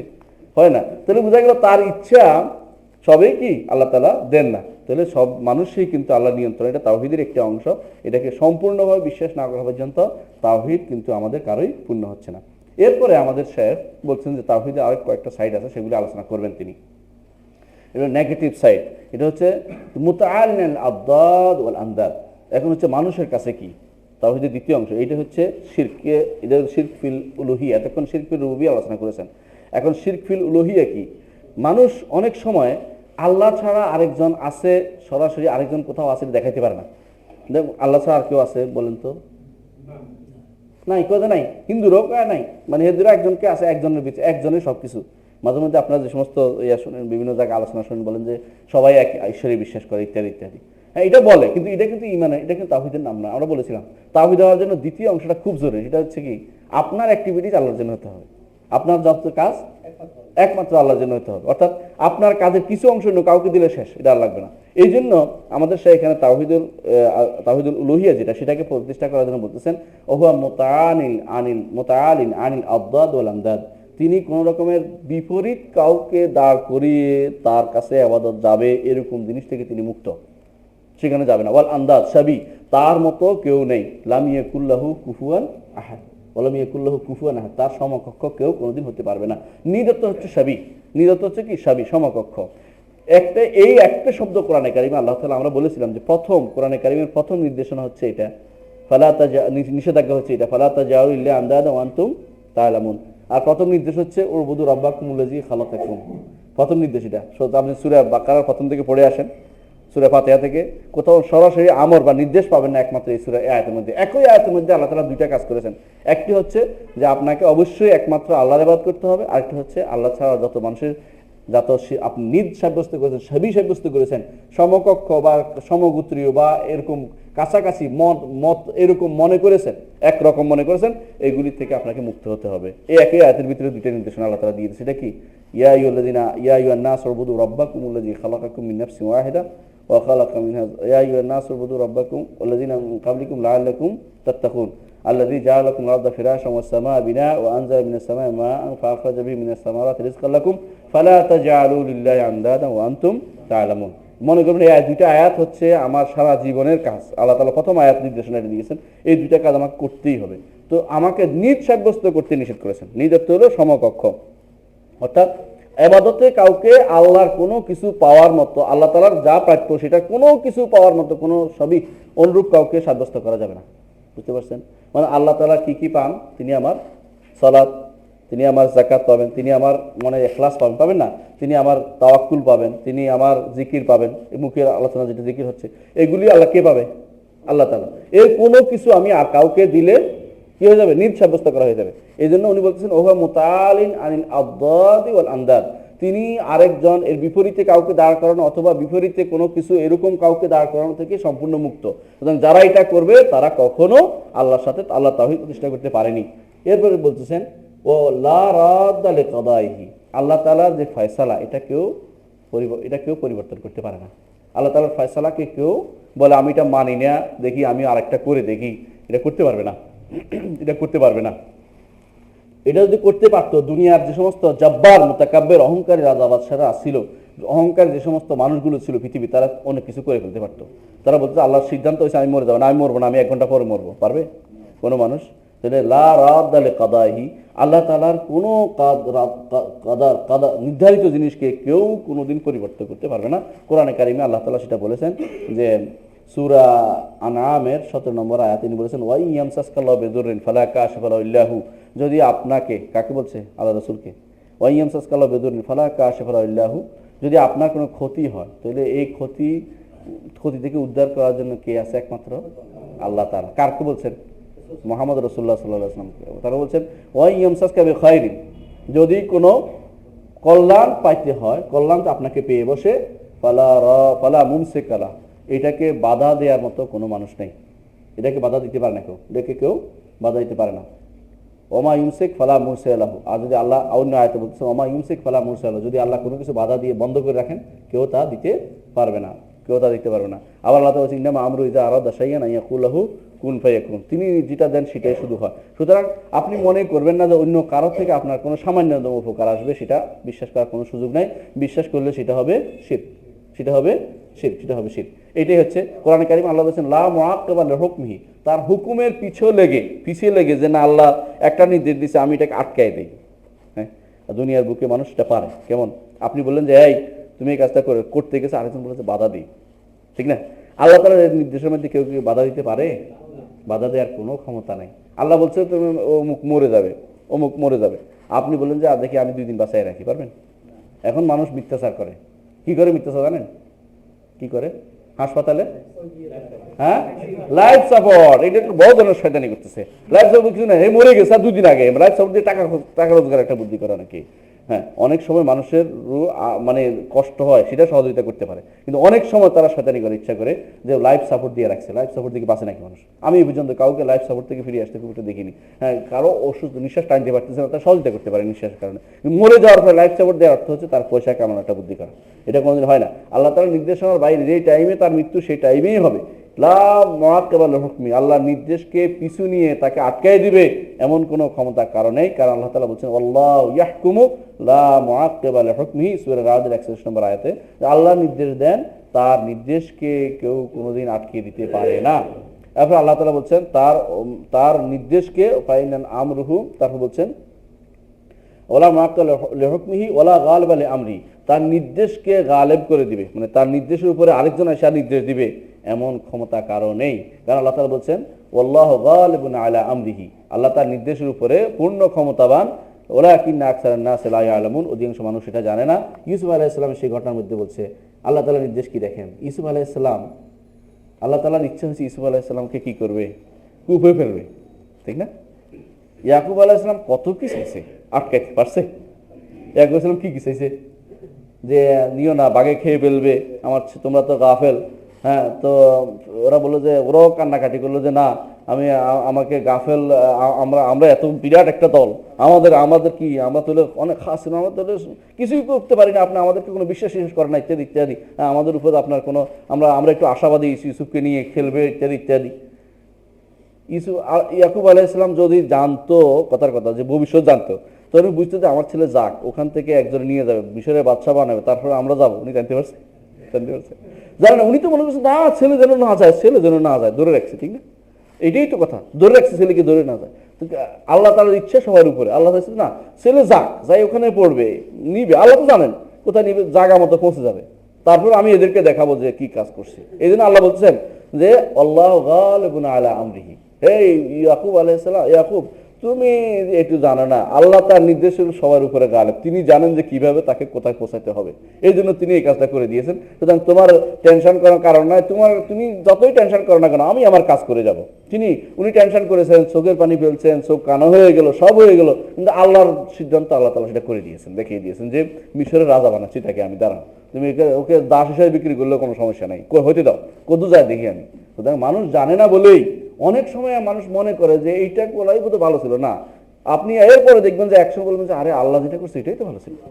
অনেক সময় মানুষের পরের প্রকাশ পায়, আরে আল্লাহ এটা করার কারণ আছে, নইলে এটা কেন করলো, এটা করার পিছনে বিরাট যুক্তি আছে, এটা আপনার সামনে বুঝে আসে না। 100 বছর পরে অনেকে বুঝবে যে আল্লাহ যেটা করছে এটা ঠিক আছে। এটা হচ্ছে আল্লাহু গালিবুন আলা আমরিহি ওয়ালাকিন্না আকসারান নাস লা ইয়ালামুন, মানুষ সেটা জানে না। মানুষ জানলে তো সে আলিমুল গায়েব হয়ে যেত, মানুষ জানে না কারণ সে আলিমুল গায়েব নয়, সে গায়েবের সংবাদ জানে না, গায়েব সম্পর্কে তার কোনো জ্ঞান নেই। সুতরাং এই জন্য মানুষ এই ভুলগুলি করে থাকে, এই জন্য মানুষ ভুলগুলি করে। মানুষ কি করে, যে মানুষ বলতে থাকে যে আমি এত ইবাদত করি, আমার তো ওষুধ দিল কেন, অনেক সময় বলতে আমি আল্লাহর এত কথা শুনে চলি, আমার এত বিপদে পড়লাম কেন? না, এটা হচ্ছে আমার না জানার কারণে। আল্লাহ তাআলা কেন দিয়েছেন এটা আল্লাহ তাআলা ভালো জানেন, এবং হয়তো এটা আমার কল্যাণের জন্য দিয়েছেন। হ্যাঁ, এটা একটা উদাহরণ হিসেবে দিচ্ছি, একটা উদাহরণ হিসেবে দিচ্ছি একটা ঘটনা। সেটা হচ্ছে একজন কি করেছে, বলছে মা আমি এই সুদান যাচ্ছে, আমাদের ইউনিভার্সিটি এক ছাত্র সুদান যাচ্ছে, মা আমি সুদান যাব, আজকে যেও না, আজকে যেও না।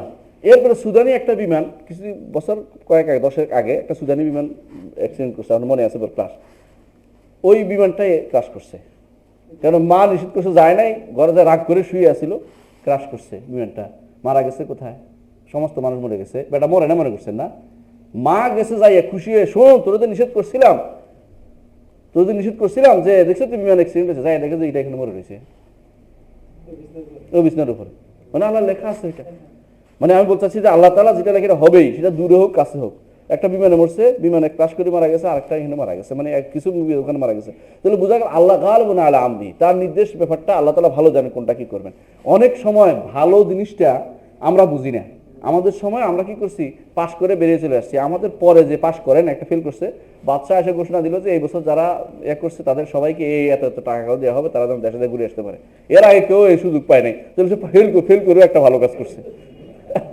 মানে ফেল করতে আমি উৎসাহ দিচ্ছি না, বলছে যে এটা যে আল্লাহ তাআলা কখন কার জন্য কি উপকার নিয়ে আসে কেউ বলতে পারবে না। সুতরাং আমরা যেন বাহ্যিক বিষয় যেটা দেখি এটার উপরে বিচার না করি। সবসময় আমরা মনে করি যে এর মধ্যে বড় ধরনের কোনো কল্যাণ আছে যেটা আমরা বুঝি না। সবসময় মনে রাখতে হবে আল্লাহ তাআলা প্রত্যেকটি কাদা মধ্যে কল্যাণ আছে। এই জন্য রাসূল সাল্লাল্লাহু আলাইহি ওয়াসাল্লাম দোয়া করতেন যে আমি চাই কুল্লু কাদাইন কাদাইতাহু লি খায়রান, যে আল্লাহ আপনার প্রত্যেকটি কল্যাণ, প্রত্যেকটি কাদা বিচার যা নির্ধারণ আমার জন্য করেছেন, যার মধ্যে কল্যাণ যেন আছে, এটা আমি বিশ্বাস করি, আমি এটা চাই আপনার কাছে।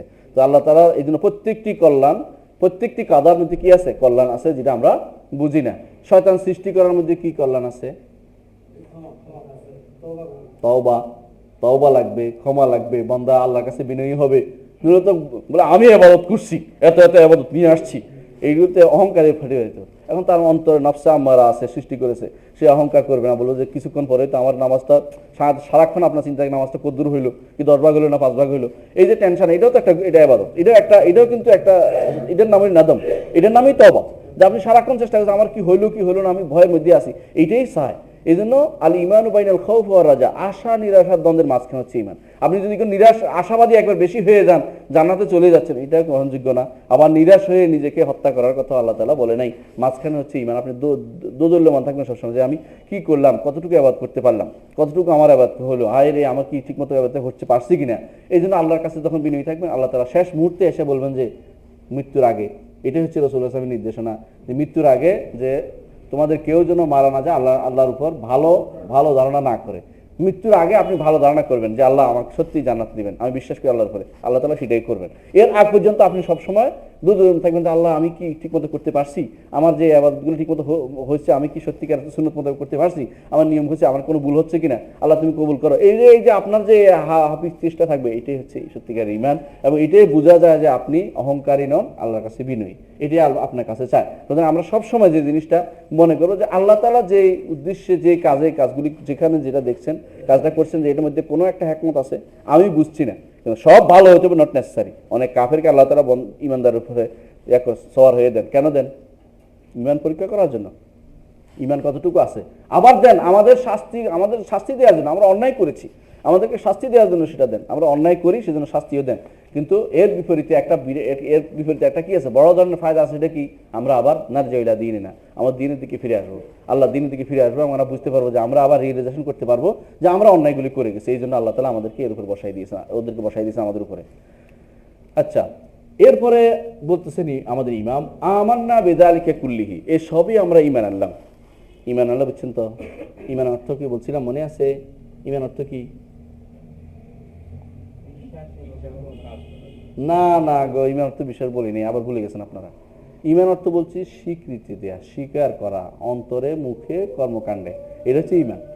শুধু বিশ্বাস অর্থ আমার অন্তরের সাথে সম্পৃক্ত। এই জন্য মানুষ নামাজে পড়ে না, কারণ ঈমান ঠিক আছে, ঈমান হয় না। এটা বুঝাইছি আপনারা, ভুলে গেছেন আপনারা। প্রথম দার্সে বলছিলাম আমি যে ঈমান হতে হলে ঈমান এবং তাসদীকের মধ্যে অনেক পার্থক্য আছে। যেমন কাফের অর্থ কি?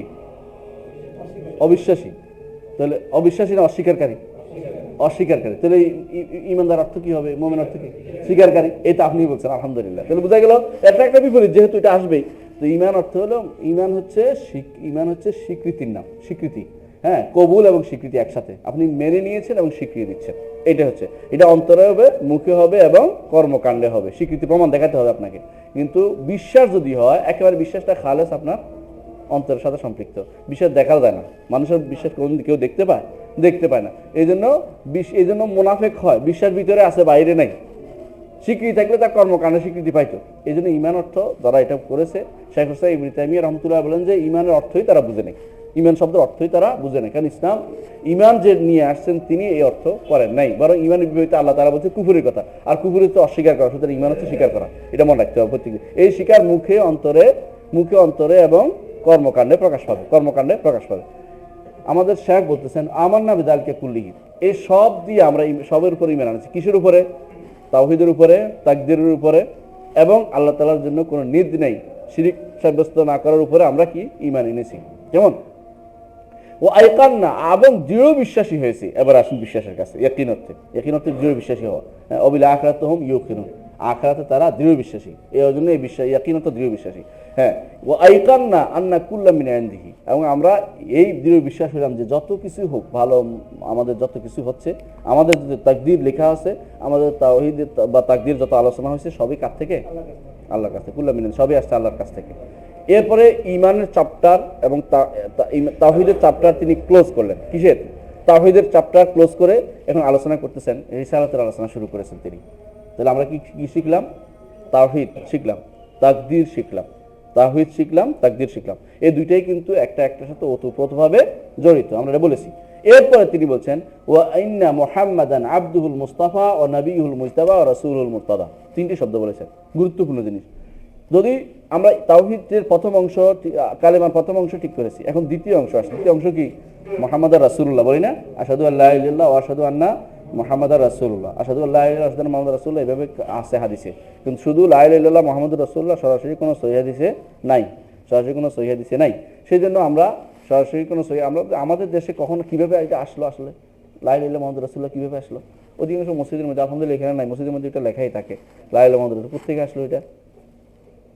আমাদের দেশে যখন ইসলাম প্রচার করে মানুষ এত লম্বাটা মুখস্থ করতে পারত না, তখন তাদেরকে বলতো যে লা ইলাহা ইল্লাল্লাহ মুহাম্মাদুর রাসূলুল্লাহ বল, একটু শিখাইতো। এরপরে এটাই সাবেত হয়ে গেছে, এই জন্য এটাই বেশি প্রচলিত হয়েছে। আসলে আরবরা কখনো এদু বুঝাইতো না, সবটাই বোঝায়। আশহাদু আল্লা ইলাহা ইল্লাল্লাহ ওয়া আশহাদু আন্না মুহাম্মাদুর রাসূলুল্লাহ, এটা হচ্ছে পরিপূর্ণ কালেমা, এটাই হওয়া উদ্দেশ্য। কালেমার প্রথম অংশ হচ্ছে তাওহীদ, দ্বিতীয় অংশ হচ্ছে রিসালাত, দ্বিতীয় অংশ কি? মুহাম্মাদুর রাসূলুল্লাহ। আপনাদের কি মনে আছে আমরা বলেছিলাম যে রাসূলুল্লাহ সাল্লাল্লাহু আলাইহি ওয়াসাল্লামের রিসালাত যদি কোনো প্রমাণ করতে হয় কয়টা জিনিস লাগবে? মানে রিসালাত ফর ঈমান আনতে হলে কয়টা জিনিস লাগবে? চারটা। কয়টা? চারটা। এটা কি? একটা হচ্ছে তাসদীকুহু ফীমা আখবার, রাসূলুল্লাহ সাল্লাল্লাহু আলাইহি ওয়াসাল্লাম যে সমস্ত জিনিসের খবর দিয়েছেন সেগুলির উপরে বিশ্বাসী হতে হবে। রাসূলুল্লাহ সাল্লাল্লাহু খবর দিয়েছেন যে আদম আলাইহিস সালাম আসছে, খবর দিয়েছেন কিনা? দিয়েছেন। রাসূল খবর দিয়েছেন নূহ আলাইহিস সালাম আসছে, দিয়েছেন কিনা? দিয়েছেন। রাসূলুল্লাহ সাল্লাল্লাহু খবর দিয়েছেন ইব্রাহিম আলাইহিস সালাম আসছে, খবর দিয়েছেন। বিভিন্ন খবর ইব্রাহিম আলাইহিস সালামের জীবনে অনেক ঘটনা বর্ণনা করেছেন কিনা? আদ, নূহ, সামুদ এগুলি ঘটনা বর্ণনা করেছেন কিনা? তারপরে কিয়ামতের ঘটনা বর্ণনা করেছেন কিনা? করেছেন না করেন নাই? কিয়ামতে কি হবে না হবে, আখিরাতে যে সমস্ত ঘটনা ঘটবে, কবরে কি ঘটবে, সব ঘটনা খবর দিয়েছেন কিনা?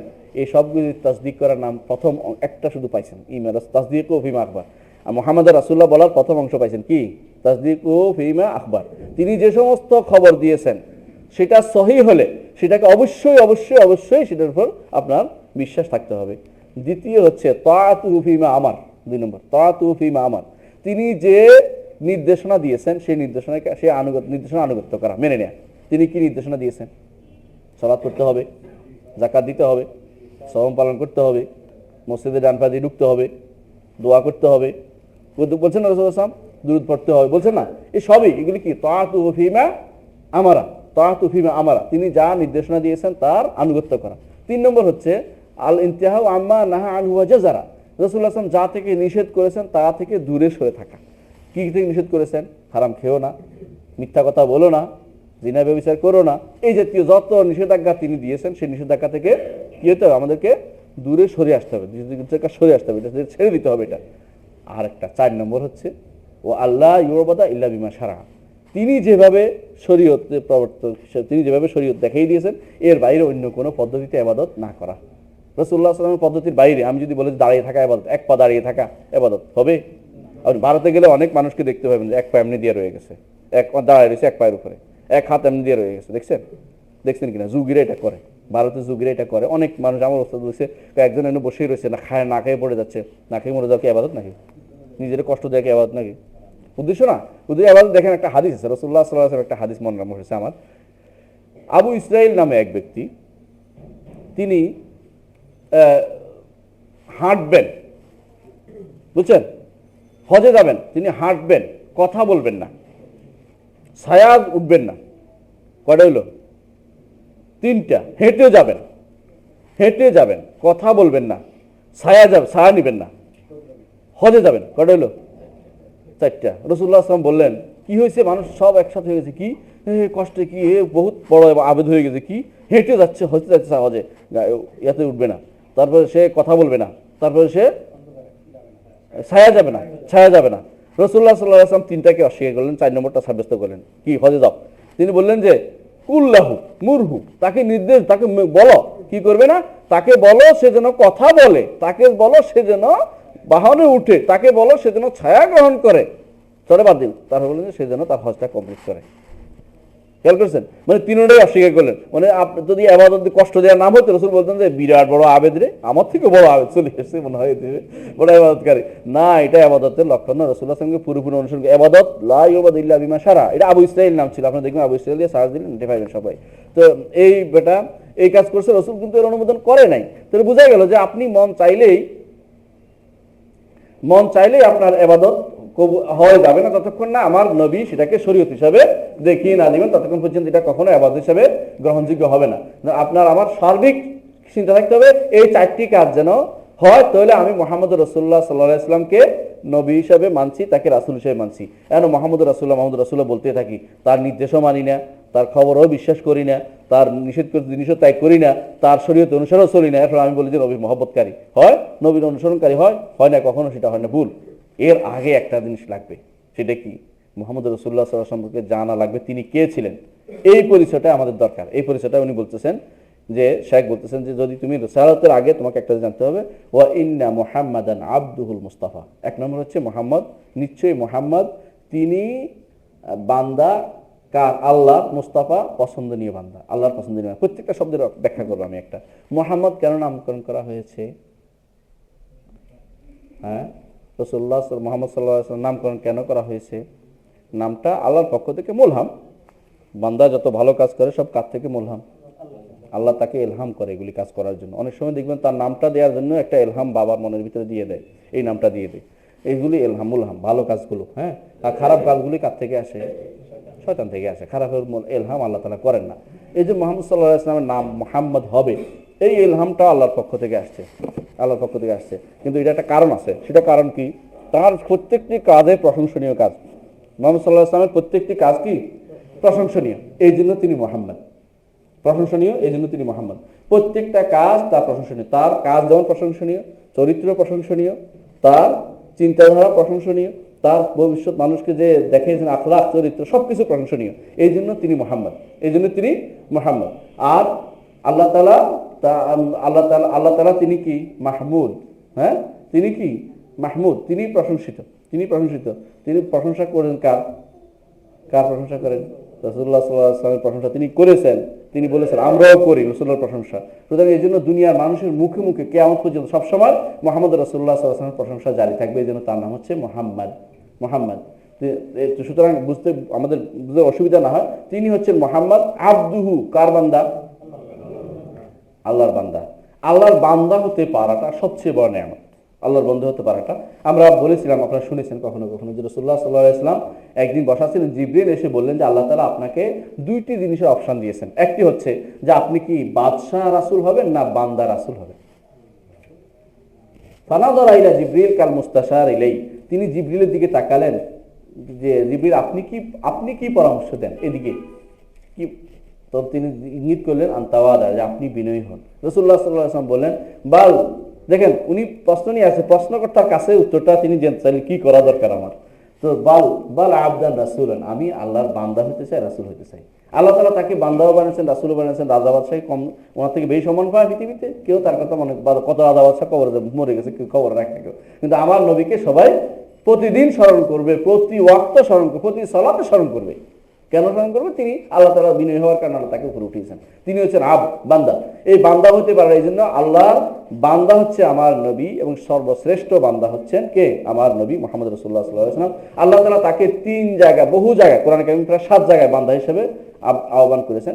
এর মধ্যে 3 জায়গা, গুরুত্বপূর্ণ 3 জায়গায় আল্লাহ তাআলা তাকে বান্দা হিসেবে বলেছেন। প্রথম বলেছেন সুবহানাল্লাযী আসরা বিআবদিহি, তার বান্দাকে নিয়ে তিনি ইসরা করেছেন। কোন জায়গায় ইসরা? মানে রাতের সফর। রাতের সফর কোথায় করেছেন? জেরুজালেম। আহসানতা, জেরুজালেম। মেরাজের দিনে, মেরাজের রাতে তিনি এই যে অংশটুকু সফর করেছেন, বাইতুল্লাহ থেকে বাইতুল মাকদাস পর্যন্ত, এটা নাম দিয়েছেন ইসরা। এর উপরটা হচ্ছে মেরাজ। এটা হচ্ছে ইসরা, উপরের দিকে হলে মেরাজ। এটাকে এই ইসরা এবং মেরাজের এই রাতিতে আল্লাহ তাআলা এইটা ঘোষণা দিয়েছেন সুবহানাল্লাযী আসরা বিআবদিহি। আল্লাহ, ওই আল্লাহ পবিত্রতা, যিনি তার বান্দাকে সফর করিয়েছেন। বান্দা, তার বান্দাকে আদর করে বান্দা হিসেবে ডাকছেন। আবার দেখেন, যখন মানুষ আল্লাহ তাআলা, যখন মানুষ কোরআন নিয়ে অহংকার, কোরআন নিয়ে মানলো না, কোরআন সন্দেহ প্রকাশ করলো, তখন আল্লাহ তাআলা চ্যালেঞ্জ করার সময় তার বান্দার কথা উল্লেখ করেছেন। বলছেন ওয়া ইন কুনতুম ফি রাইবিম মিম্মা আনজালনা আলা আবদিনা ফাতু বিসূরাতিন মিন মিসলিহি। আমার বান্দার উপরে আমি যে আয়াত নাযিল করেছি, এতে যদি তোমার সন্দেহ থাকে, একটা আয়াত নিয়ে আসো দেখি। চ্যালেঞ্জের জায়গাতেও তিনি বান্দা হিসেবে উল্লেখ করেছেন।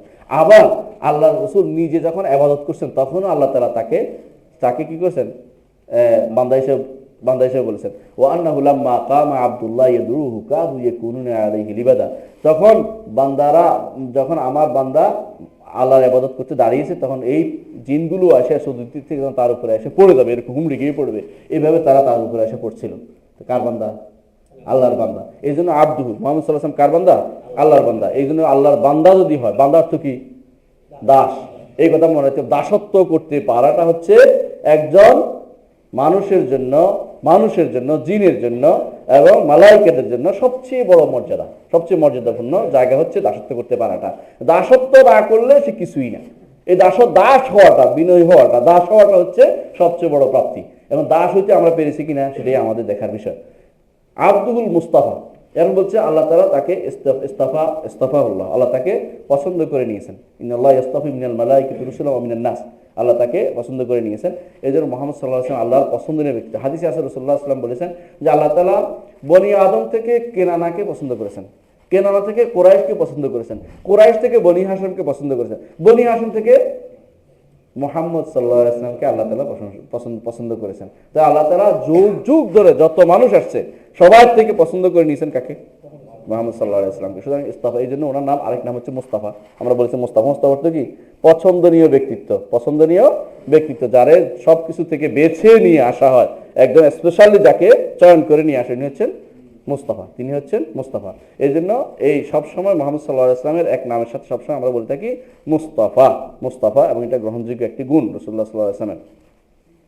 ওয়া আন্নাহু খাতামুল আম্বিয়া, আরো বিশ্বাস করতে হবে এটা, আরো ঈমান আনতে হবে এটা, তিনি হচ্ছেন খাতামুল আম্বিয়া, সমস্ত নবীদের শেষ। সমস্ত নবীদের শেষ মানে নবীদের খতম করে দেওয়া হয়েছে। নবীদের নবুয়ত যে আসবে, এটা কমপ্লিট করে দেওয়া হয়েছে, এরপর আসবে না। রাসূলুল্লাহ সাল্লাল্লাহু আলাইহি ওয়াসাল্লাম বলেছেন যে মানুষ, আমি এবং অন্যান্য নবীদের একটা উদাহরণ তিনি দিয়েছেন। কিরকম উদাহরণ? বলছে একটা বিল্ডিং বানানো হলো, বিল্ডিং বানানোর একটা ইট বাকি ছিল। হ্যাঁ, সেই ইটটা সবাই দেখে বললো যে এইটা কেন আসে না, এটা আসলে সুন্দর হতো। আপনি দেখবেন আপনার বাড়িতেও যখন সবকিছু করেন, একটু বাদ থাকে, এটা করেই ফেলো, দরকার হলে আমি 2 দিন না খেয়ে হলো টাকা জোগাড় এটা করবো। আপনার ইচ্ছে হলো এরকম, অনেক সময় এটা করে যে সুন্দর হচ্ছে না, এখানে এই সব হইলে দূর হলে না কেন, দূর করে ফেলি কষ্ট করে। এটাই তো উদ্দেশ্য। সবাই আসে দেখতে লাগলো যে বলে ইটটা কেন নাই বলতে থাকলো। রাসূল বললেন যে আনা মাওয়াদুল্লাহ বিনা, আমি সেই ইটটি, যে লাস্ট ইট যেটা দিয়ে আমার বিল্ডিং কমপ্লিট হয়ে গেল। অর্থাৎ যেই বিল্ডিং, নবুয়তের বিল্ডিং কমপ্লিট হয়ে গেছে মুহাম্মদ রাসূলুল্লাহ সাল্লাল্লাহু আলাইহি ওয়াসাল্লাম দিয়ে। আর কোনোদিন কোনো নবী আসবে না। খাতামুল আম্বিয়া, কোরআনে কারিমে আল্লাহ তাআলা বলছেন যে, কি বলেছেন? মা কানা মুহাম্মাদুন আবা আহাদিম মির রিজালিকুম ওয়ালাকি রাসূলুল্লাহ ওয়া খাতামান নাবিয়্যিন, নবীদেরকে তিনি খতম করে শেষ করে দিয়েছেন, নবী এরপর আসবে না। কিছু বদমাইশ জোড়াইছে, তাই না? যারা এইটাকে অনুবাদ করে বুজুর্গি নবী, জিল্লি নবী বানাইছে নিজেদের কেউ। এর মধ্যে একটা হচ্ছে গোলাম আহমদ কাদিয়ানি। সে দাবি করছে যে সে হচ্ছে নবী। তোমার দলিল কি? কোরআনে বলছে, আল্লাহ তো কোরআনে বলছে খাতামান নাবিয়্যিন। কয় না, খাতাম অর্থ হলো সিল। তো সিল কিসের উপর মারে? এটা না খোলার জন্যই তো নবুয়ত শেষ হয়ে গেছে। কয় না, সেটা তো ছিল সিল, আর এটা সিল মারা হয়েছে, সিলের উপর সৌন্দর্য হচ্ছে আমি। এটা কোত্থেকে আনলো আন্দাজি। আবার কয় যে না এটা এরকম না, এটা হলো খাতামুন নবিয়্যিন বলছে, রাসূল তো বলে না, আমি তো নবীদের দাদা শেষ, আমি রাসূল হয়ে গেছি, আবার এই সালাই করতেছে। তারপরে না এটা না, কয়দিন পরে না এটা না তো কি, আমি তো মাসি কে ঈসা। রাসূলুল্লাহ সাল্লাল্লাহু আলাইহি হাদিসে, তোমাদের হাদিসে পাওয়া যায় না যে আবার আসবেন, আমি সেই ব্যক্তি চলে আসছি বলে। উনি তো কোরআনে কারিমে আছে, কোরআনে কারিমে আল্লাহ তাআলা এইভাবে এইভাবে আসছে বলছি, এইভাবে অর্থ বিভিন্ন ব্যাসকম আছে। এই জন্য সে কি করছে, হাদিসে আসছিল যে রাসূলুল্লাহ সাল্লাল্লাহু বলেছেন যে ঈসা আলাইহিস সালাম আসবে সাদা মিনার বিশিষ্ট, এখানে নামবেন। সেগুলো তার একটা সাদা মিনার বানাইছে ওখানে কাদিয়ানি, এবং সে তাড়াতাড়ি করে কাদিয়ানি নাম দিয়েছে রাবওয়া। তো বললো যে আপনার মার নাম তো জামিলা বেগম, তো মারিয়াম হলো না, মিললো না।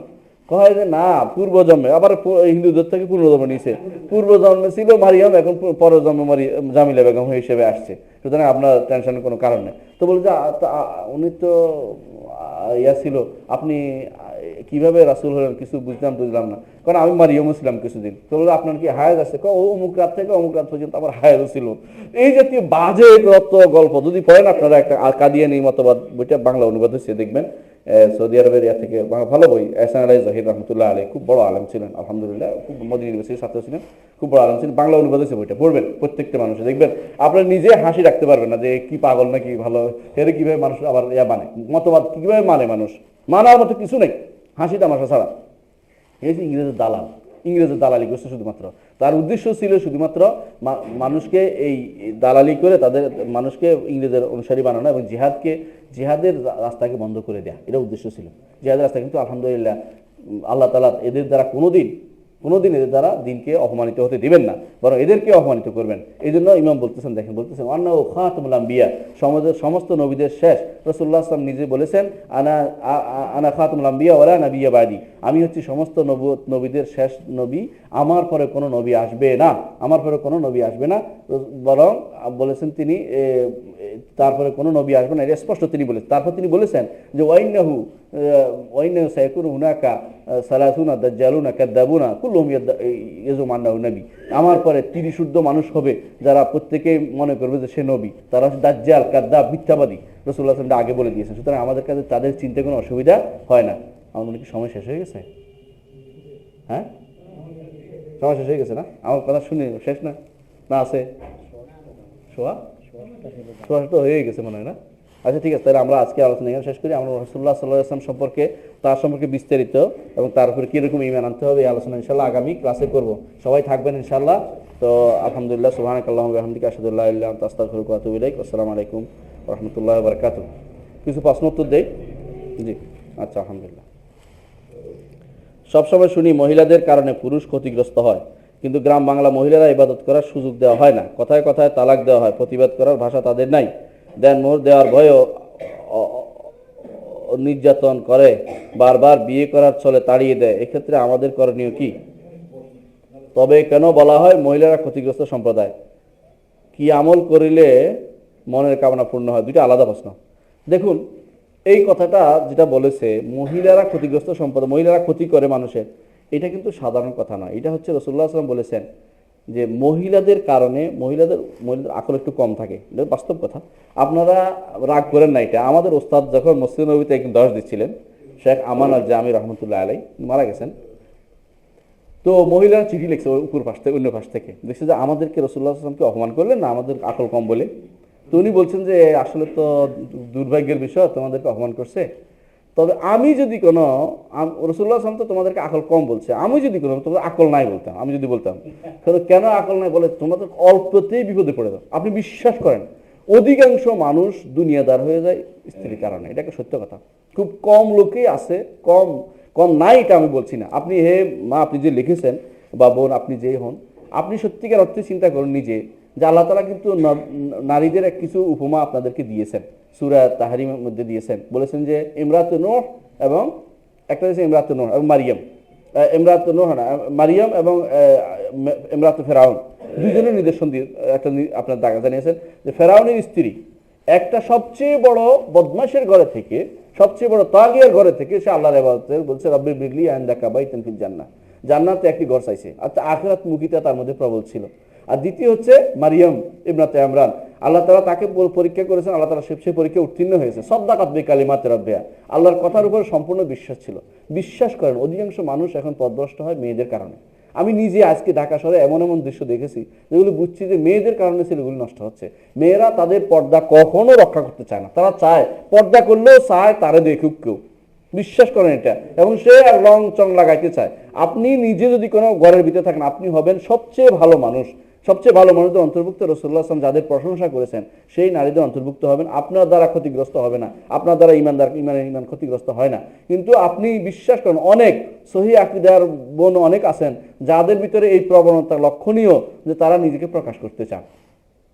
আমি নিজে দেখেছি, এটা আশ্চর্য লাগে যে সহিহ আকীদার হইলেও কি করে নামকে সহিহ আকীদার বলে, অথচ কর্মকাণ্ড আকীদার সাথে সম্পৃক্ততা নেই। সে কখনো কখনো দেখা যায় এমন পোশাক পরেছে যে মানুষকে আকৃষ্ট করছে। আবার তার মধ্যে রাসূলুল্লাহ সাল্লাল্লাহু আলাইহি ওয়াসাল্লাম যে বলেছেন ওয়ালিয়া খুরুজনা হুন্না তাফিলাত, তারা এমনভাবে বের হয় মানুষ তার দিকে তাকাবে না, এটা হয় না। তার দিকে মানুষ তাকানোর জন্য সে ব্যবস্থা নিচ্ছে, ইচ্ছা করে মানুষকে কিভাবে আকৃষ্ট করতে পারে সে চিন্তা ভাবনা করতেছে। এই জন্য আকলের ক্ষেত্রে কমতি আছে। আর বিশ্বের অধিকাংশ ফিতনা এখন হচ্ছে মেয়েদের কারণে। আপনি ইউরোপ আমেরিকা কেন নষ্ট হচ্ছে? মেয়েদের কারণে তো নষ্ট হচ্ছে। আপনার সন্তান সন্ততি নষ্ট হচ্ছে, কলেজে যখন একসাথে বসে পড়ছে তার মেয়েদের কারণে নষ্ট হচ্ছে।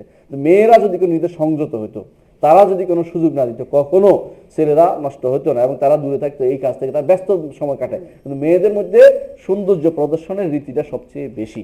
আল্লাহ তাআলা কোরআনে কারিমে যেন বলছেন ওয়াল ইয়াদরিবনা বিখুমুরিহিন্না, আল্লাহ তারা যেন আলা জুয়ুবিহিন্না, তারা দেখা যায় এমন জায়গাতে, দৃশ্যমান যেগুলি মানুষ আকৃষ্ট করে এমন জায়গাতে যেন কাপড় দিয়ে ঢেকে রাখে। আরো বলেছেন ওয়ালা ইয়াদরিবনা বিআরজুলিহিন্না লিউলামা মা ইয়াখফিনা মিন জিনাতিহিন্না, তারা তাদের পায়ের গুঙ্গ আসার দিবে না, শব্দ করবে না, যাতে যাদের সম্মান বেরিয়ে, তাদের সৌন্দর্য বেরিয়ে পড়ে। অধিকাংশ মেয়ে যারা হাই হিল পরে তাদের পিছন দেখানোর জন্য এটা করে, বিশ্বাস করেন এটা স্পষ্ট। কি জন্য হাই হিল পরবে? সে লম্বা দেখানোর জন্য। হাদিসে আছে রাসূলুল্লাহ সাল্লাল্লাহু আলাইহি ওয়াসাল্লাম বলেছে বনি ইসরাঈলের মধ্যে কিছু মহিলা লম্বা হিল পরতো, তারা দেখানোর জন্য। এটা একটা সরাসরি হাদিসে আছে। ঠিক এখন মহিলা লম্বা হিল পরে। আপনি চিন্তা করেন, আপনার দোষ নয়, আপনি সত্যিকার অর্থে দিনের উপর থাকেন, আপনি হতে পারবেন কার মতো? মারিয়াম, আপনি হতে পারবেন আসিয়া, আপনি হতে পারবেন আয়েশা, আপনি হতে পারবেন খাদিজা রাদিয়াল্লাহু আনহুম জামিয়ান, তাদের সবার মতো হতে পারবেন আপনি। কিন্তু বেশিরভাগ মানুষই খারাপ পথে পরিচালনার জন্য, খারাপ পথে যাওয়ার জন্য একটা নারী যথেষ্ট, এটা আপনাকে মনে রাখতে হবে। এই জন্য রাসূল সাল্লাল্লাহু আলাইহি ওয়াসাল্লাম তা বলেছেন। এই ফিতনাটা বাস্তব উদাহরণ হচ্ছে এখন। আপনি বেশিরভাগ মানুষের ফিতনার মধ্যে দেখবেন যে একটা নারী আছে, কোনো না কোনো সমস্যাগত নারীর দ্বারা সে ক্ষতিগ্রস্ত করেছে। জিহাদ নষ্ট করেছে নারীরা, পরিবার নষ্ট করেছে নারীরা, এতে কোনো সন্দেহ নেই। একটি পরিবারের মধ্যে ভালো হতে চেষ্টা করেন আপনি, তাহলে আপনার উপরে এই দোষ আসবে না। হ্যাঁ, আপনার উপরে যারা অত্যাচার করতেছে তাদের বিচার আল্লাহ তাআলা তার বিচার করবে না, কথাটা এরকম নয়। যারা নারীদের উপরে আক্রমণ করছে রাসূলুল্লাহ সাল্লাল্লাহু আলাইহি ওয়াসাল্লাম তাদের সম্পর্কে অনেক খারাপ কথা বলেছেন, আপনি জানেন, তাদেরকে অনেক খারাপ বলেছেন। তারা বলছেন বিসা, তারা সবচেয়ে খারাপ মানুষ। রাসূলুল্লাহ সাল্লাল্লাহু আলাইহি ওয়াসাল্লাম বলেছেন তারা সবচেয়ে খারাপ। কারা খারাপ? যারা সকালবেলা নারীদেরকে মারে, বিকেলবেলা তাদের সাথে আবার তাদের সাথে ঘর সংসার করে। রাসূল বলেন যে তারা হচ্ছে সবচেয়ে খারাপ মানুষ, তারা কিভাবে তাদেরকে মারতে পারে। এবং রাসূল সাল্লাল্লাহু আলাইহি ওয়াসাল্লাম তাদেরকে বলেছেন তাদেরকে জোর করে আক্রমণ না করে, তাদের উপরে আঘাত না করে তাদেরকে নিষেধ করেছেন। কোরআনে কারিমে আল্লাহ তাআলা তাদের উপরে এই ভালো ব্যবহার করতে নির্দেশ দিয়েছেন। কুলনা কওলা মারুফা, ভালো কথা বলতে বলছেন নারীদেরকে, এবং তাদের উপরে আক্রমণ না হয় এই কথাগুলি বলেছেন। রাসূলুল্লাহ সাল্লাল্লাহু আলাইহি ওয়াসাল্লাম নির্দেশ দিয়েছেন যেন নারীদের সাথে ভালো ব্যবহার করা হয়। রাসূল বলেছেন, আর এটাও বলেছেন যে আমি আমার স্ত্রীদের উপর ভালো। তিনি বলেছেন তোমাদের মধ্যে ওই ব্যক্তি উত্তম, খায়রুকুম লিআহলি ওয়া আনা খায়রুল লিআহলি, তোমাদের ওই ব্যক্তি উত্তম যে ব্যক্তি তার পরিবারের কাছে ভালো, আর আমি আমার পরিবারের কাছে ভালো। রাসূলুল্লাহ সাল্লাল্লাহু আলাইহি ওয়াসাল্লাম 9 জন নিয়ে ঘর করেছেন, প্রত্যেকের এক একটা ভিন্ন ভিন্ন চরিত্র ছিল। আজকের দুনিয়াতে আপনি যদি কোনো সেটা খুঁজে বেড়ান দেখবেন যে এই জাতীয় নারীরা আছে। রাসূল কেন করেছেন? আমাদের এক একটা মডেল রেখে গেছেন যে আপনি আপনার স্ত্রী কোন মডেলের হচ্ছে আপনি চিন্তা করে দেখুন। এদের মধ্যে আপনার স্ত্রী এরকম হয়েছে, আপনাকে এইভাবে চলতে হবে, আপনার স্ত্রী এরকম হয়েছে, আপনাকে এইভাবে চলতে হবে। কোনোটার পাবেন আপনি জায়নাবের মতো, কোনোটার পাবেন আপনি আয়েশা রাদিয়াল্লাহু আনহার মতো, কোনোটার পাবেন হাফসার মতো। সব মানুষ একরকম আপনি কখনো পাবেন না। সুতরাং এই জন্য রাসূলুল্লাহ সাল্লাল্লাহু আলাইহি ওয়াসাল্লাম ঘর করে দেখিয়ে দিয়েছেন যে কোন নারীর সাথে আপনার কেমন ব্যবহার করতে হবে। এটা আপনার শিক্ষার বিষয় হে পুরুষ। আর নারীকে বলা হয়েছে যে তোমার দরকার হচ্ছে শরীয়ত মোতাবেক চলা। কোরআন কারিমে সেই নির্দেশনা আসছে। সুতরাং আপনি আমি যারা খারাপ ব্যবহার করি নারীদের সাথে, তারা অবশ্যই রাসূলকে অনুসরণ করছি না, বরং রাসূলের নির্দেশনার বাইরে চলছি। কি আমল করলে মনের কামনা পূর্ণ হয়? মনের কামনা পূর্ণ হওয়ার জন্য মন থেকে দোয়া করলে আল্লাহ তাআলা মনের কামনা পূর্ণ করেন। অথবা আল্লাহ তাআলা জানেন আপনার মনের কামনা আছে যেটা, এটা হয়তো আল্লাহ তাআলা জানেন যেটা খারাপ, আল্লাহ তাআলা এটা আপনাকে দিবেন না, আপনার জন্য খারাপ হতে পারে, দিবেন না। আল্লাহ তাআলা আখিরাতে আপনাকে এর বিপরীতে তিনি দান করবেন, অথবা এরকম বিপদ দূর করে দিবেন। এই তিনটা জিনিসই রাসূলুল্লাহ সাল্লাল্লাহু আলাইহি ওয়াসাল্লাম হাদিসে স্পষ্ট এসেছে। সুতরাং আপনি সব কামনা পূর্ণ হতে হবে এমন আশা করেন না। কেউ যদি বলে যে আমার 4টা সন্তান একসাথে হোক, আল্লাহ হয়তো জানেন যে 4টা সন্তান একসাথে হলে সমস্যা আছে, এই জন্য আল্লাহ দিবেন না। তাই বলে আপনি বলেন না যে আল্লাহ কেন দিল না, এটা কোনো বড় কথা না। আপনার মনের কামনা পূর্ণ করবেন এইভাবে যে আল্লাহ আমাকে এই জিনিসটা দাও যদি আমার কল্যাণকর হয়, এই জন্য আপনি দোয়া করবেন আমার জন্য কল্যাণকর হলে, এই জন্য আপনি ইস্তেখারা করতে বলেছে। নইলে মানুষ সবাই পেয়ে যেত। ইস্তেখারা কেন করে? ওখানে লেখা আছে আল্লাহ যদি এটা ভালো হয় তাহলে আমাকে দাও, খারাপ হলে আমার থেকে দূরে সরিয়ে দাও। সুতরাং আপনার সব কামনা শুদ্ধ হতে হবে, সব কামনা আপনার ভালো হবে এমন জরুরি না। আপনার অনেক কামনা আছে যেটা আসলে আপনার জন্য ক্ষতিকর, আপনি বুঝেন না।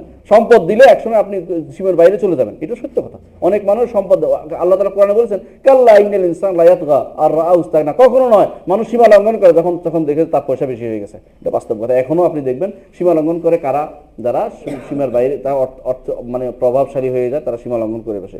সুতরাং আল্লাহ তাআলা সব কিছু কামনা আপনি চাইবেন আল্লাহর কাছে কায় মনোবাক্যে, এবং বলবেন আল্লাহ এটা যদি আমার জন্য ভালো হয় এটা যেন আল্লাহ তাআলা দেন। সব কামনা করবেন না, অনেক কামনা কিন্তু ক্ষতিকর, অনেক কামনা ক্ষতিকর, সব কিছু চাওয়া যায় না।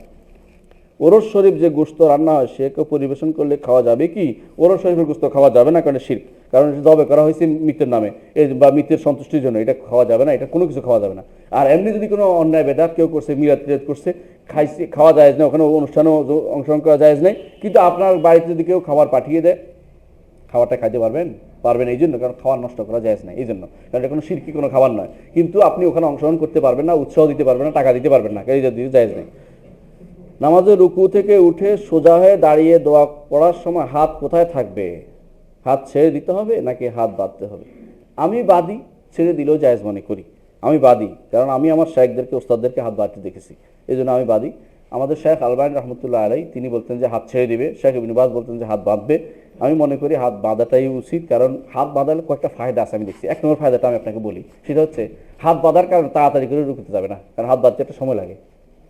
আর হাত বাঁধার কারণে কি হয়েছে, হাতটা বাঁধার কারণে দোয়াটা পড়বেন, আর দোয়াটা ইবাদত অবস্থায় হলো, মানে আপনি যখনই হাত বাঁধা এটা অস্থায়ী অবস্থা বোঝা গেল। আর দোয়াটা পড়বেন রব্বানা লাকাল হামদ হামদান কাসীরান তাইয়িবান মুবারাকান, তাই না? রব্বুল আহলুস সামাওয়াতি কুমা ক্বালা যকুনা লাকাল আল্লাহু লা মানা লিমা আতাইতা ওয়া লা মুতিয়া লিমা মানাত ওয়া লা ইয়ানফাউ যাল জাদ্দি মিনকাল জাদ। এই এতটুকু বলা, এটা একটু দোয়ার সময়। আর যে কোনো দোয়া আছে, ইবাদত আছে, তখন হাত বাঁধাটা হচ্ছে এটা সুন্নাত নিঃসন্দেহে।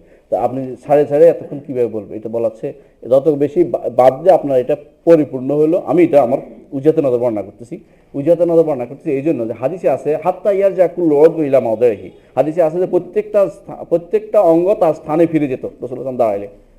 হাত তো এখানে ছিল, হাত এখানে ফিরবে না কেন? সুতরাং এখানে ফিরে আসুক, আমি মনে করি এটা উত্তম।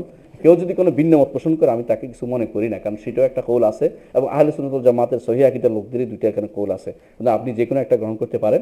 আমার মত নিলে আমি বলবো যে আবার হাত উঠাবেন। হ্যাঁ, তারপর হচ্ছে আমরা জানি প্রতি 1000-এ একজন জান্নাতে যায়, বিষয়টি বুঝিয়ে বলবেন কি? প্রতি 1000-এ একজন জান্নাতে যাবে, এটা কোনো হাদিস দ্বারা প্রমাণিত হয় নাই, এটা হাদিস দ্বারা প্রমাণিত হয় নাই। এটা একটা কেউ ভুল ধারণা আপনাকে দিয়েছে। বরং যেটা হাদিসে আসছে সেটা হচ্ছে যে প্রতি 999 জনের মধ্যে একজন জান্নাতে যাবে বলা হয়েছে। এটা কোনটা বলা হয়েছে? এটা বলা হয়েছে আদম সন্তানদের মধ্যে ইয়াজুজ মাহাজুজ একটা বিরাট গোষ্ঠী হবে, তাদের ব্যাপারে রাসূলুল্লাহ সাল্লাল্লাহু আলাইহি ওয়াসাল্লাম এই জন্য বলছেন। এই যে তখন রাসূলুল্লাহ সাল্লাল্লাহু আলাইহি ওয়াসাল্লাম মানুষ ভয় পেয়ে গেছিল, রাসূল বললেন তোমাদেরকে তোমাদেরকে সুসংবাদ দিচ্ছে এটা, যে এদের 99 মধ্যে বেশিরভাগই হবে কারা?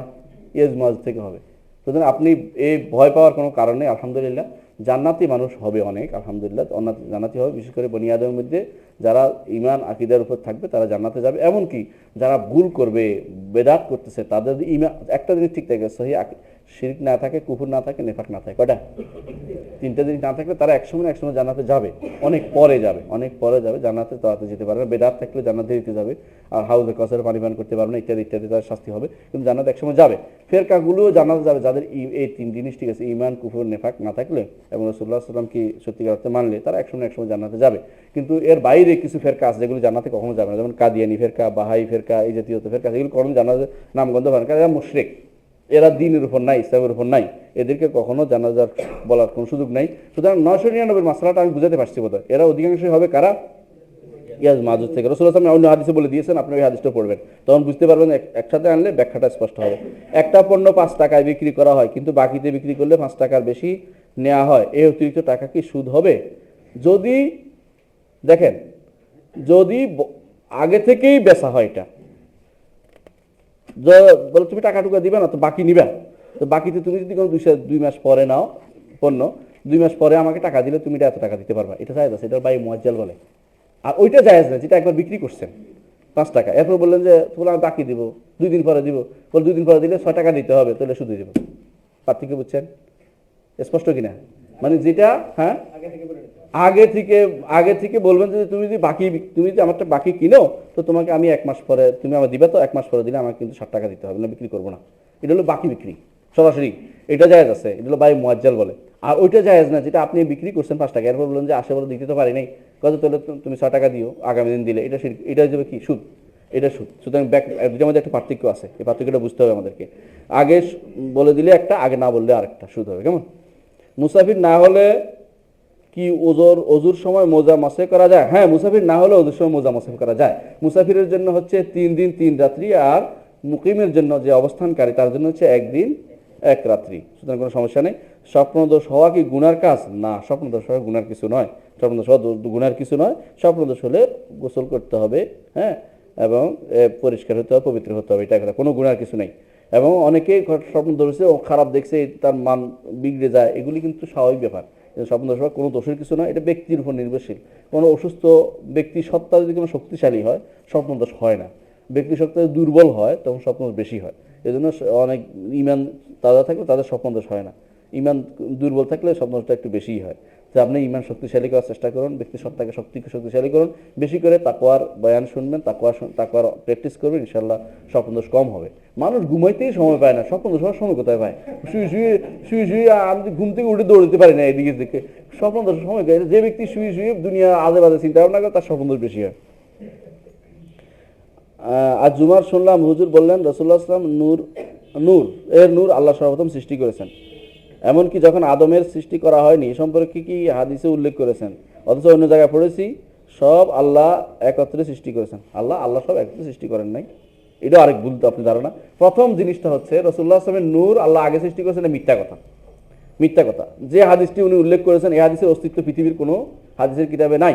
তিনি বলেছেন আউয়ালু মা খালাকাল্লাহু নূর, আমি বিশ্বাস করি এটাই বলছে। এটা এমন কোনো হাদিসের কিতাবে নাই, এটা সম্পূর্ণ মিথ্যা কথা। এবং কোনো হাদিসের কিতাব না, শিয়াদের কিতাবে পাওয়া যায়। শিয়াদের থেকে তাসাউফের মাধ্যমে ঢুকছে। আমরা আজকে আলোচনা বলছিলাম মনে হয় যে সুফিবাদের থেকে শিয়াবাদ থেকে সুফিবাদ কাছাকাছি দুইটা, একটার ভাই বোন। তো এরা দিছে, এরা আনে আপনার বইতে ঢুকাই দিছে। এটা কোনো হাদিসের কিতাবে নাই। হাদিসের কিতাব কি আছে বিখ্যাত আমাদের কাছে? কি? বুখারী, মুসলিম, আবু দাউদ, তিরমিজি, ইবনে মাজাহ, নাসাই, মুসনাদ আহমদ, মুসনাদ মুআজ্জাম আল কাবীর লিত-তাবারানী, ধরেন না, মাআজিম যেগুলো মাসানিদ, অনেকগুলো মাসানিদ আছে, 8টা মাসানিদ আছে, 10টা মাআজিম আছে। এইভাবে আপনি মুজমা জাওয়ায়েদ, মোবাইল ফয়েদ আছে, জাওয়ায়েদের কিতাব আছে, সবগুলি দেখলেও আপনি একটা হাদিসের খুঁজে বের করতে পারবেন। এর অর্থ হচ্ছে এগুলি নাই। তাহলে কোথায় পাওয়া যায়? বলে প্রথমে আমাকে একদিন বললো যে এটা কিসে আছে, কয় যে মুসান্নাফে আব্দুর রাজ্জাকে আছে। আমি মুসান্নাফে আব্দুর রাজ্জাক আগা গোড়া খুঁজে এটা পাইনি, না পাই বললাম যে নাই। কয়ে তাহলে মুসান্নাফ আব্দুর রাজ্জাক না থাকলে এটা আব্দুর রাজ্জাক একটা কি তাফসির আছে, ওই তাফসিরে আছে। আমি বললাম তাফসির নিয়ে আসতেছি। তাফসির নিয়ে এসে খুঁজে দেখে পায় না। এবারে কয় যে ওয়াহাবিরা এটা ডিলিট করে দিছে। বুঝছেন তো, কিছু না পাওয়ার কারণে এখন ওয়াহাবিরা ডিলিট করে দিছে। ওয়াহাবিরা কোথেকে আসলো? আগে থেকে নাই, এরা ডিলিট করলো কোন জায়গা থেকে? বলে এই কিতাব তো ছাপা হয় না সৌদি আরবে। সৌদি আরবে ওয়াহাবি, বৈরুত কি ওয়াহাবি দেশ? খ্রিস্টানদের দেশ। ওখানে ছাপা হয়েছে, ওখানে কে ডিলিট করে দিল? মানে এরা যে না পায়, শেষে কয় যে আমাদের দলিলগুলি পাওয়া যাচ্ছে না কেন, নিশ্চয়ই কেউ ডিলিট করে দিছে। নাউযুবিল্লাহি মিন যালিক। আর আপনি যেটা পড়েছেন সব আল্লাহ তাআলা এক আত্মা একসাথে সৃষ্টি করেছেন, কথাটা এরকম না। আত্মাগুলি হচ্ছে আল্লাহ তাআলার নির্দেশনা, রূহ হচ্ছে আল্লাহর নির্দেশনা। সৃষ্টি করে কোথায় রেখে দিয়েছেন? আল্লাহ আরবাত বলতে কিছু নাই আসলে। আল্লাহ আর বলতে কিছু নাই, এটা আর রুহের জগৎ বলতে কিছু নাই। এটা একটা বাড়তি আলোচনা, আমার মনে হয় লম্বা আলোচনার বিষয়। তো আমি এদিকে যাবো না, আমি সংক্ষেপে এটাই বলবো। আল্লাহ তাআলার নির্দেশনা আসে যখন ফায়ুমারু বিনাফখি রূহিহি, যখন ফেরেশতা নির্দেশ দেয় তখন তার রূহ ফুঁক দেওয়া হয় মায়ের পেটে। খেয়াল করেন, এর আগে রূহ অস্তিত্ব কোথাও নাই যে ওখান থেকে আইনা ঢুকিয়ে দিচ্ছে এখানে, এটা না, এরকম না। এটা মনে রাখার কোনো কারণ নাই। হ্যাঁ, ওই হাদিসের কি করবেন যে হাদিসে বলা হয়েছে পৃথিবী আদম আলাইহিস সালামের পিঠে ছিল, ঠিক না? সবাই শিখেছিল। এইটা হচ্ছে একটা আল্লাহ তাআলা এটা তৈরি করে ওটা দেখাইছেন যে আল্লাহর অস্তিত্ব তারা মানে কিনা। এটা শুধুমাত্র ওইখানেই শেষ। এরপরে এটা নিয়ে আল্লাহ তাআলা আবার কেউকে রুহের জগতে রেখে দিয়েছেন, ওখান থেকে সময় মতো পাঠাচ্ছেন, কথাটা এরকম একটাও না। এগুলো এমন কিছু ঘটে না, এই অতিরিক্ত জিনিস আলোচনা করবেন না। ওইটুকু আসছে, ওইটুকু বিশ্বাস করেন, যেহেতু ওই জগৎ আমাদের জগৎ না, এটা আলিমুল গায়ব, এটা গায়েবের জগৎ। গায়েবের জগতে আসছে যে আল্লাহ তাআলা তাদেরকে কি করেছেন, আদমের পিঠ থেকে বের করে জিজ্ঞাসা করেছেন আলাস্তু বিরাব্বিকুম ক্বালু বালা। এটা এক তাফসীর। ইবনে আব্বাসের এই তাফসীর যদি নেইও, এটা অনেকে নেন নাই। ইবনে তাইমিয়া রাহমাতুল্লাহ এই তাফসীর গ্রহণ করেন নাই, ইবনে কাসির গ্রহণ করেন নাই, ইবনে কাইয়িম গ্রহণ করেন নাই তাফসীর। কিন্তু আমি যদি গ্রহণও করি এর অর্থ হচ্ছে আপনি এই সীমাবদ্ধ থাকবেন। এরপরে কোথায় নিয়ে গেছেন, এরপরে আল্লাহ তাআলা এগুলিকে পোটলা বাদ দিয়ে কোথাও রেখে দিয়েছেন, এই জাতীয় কথা বলার সুযোগ নাই।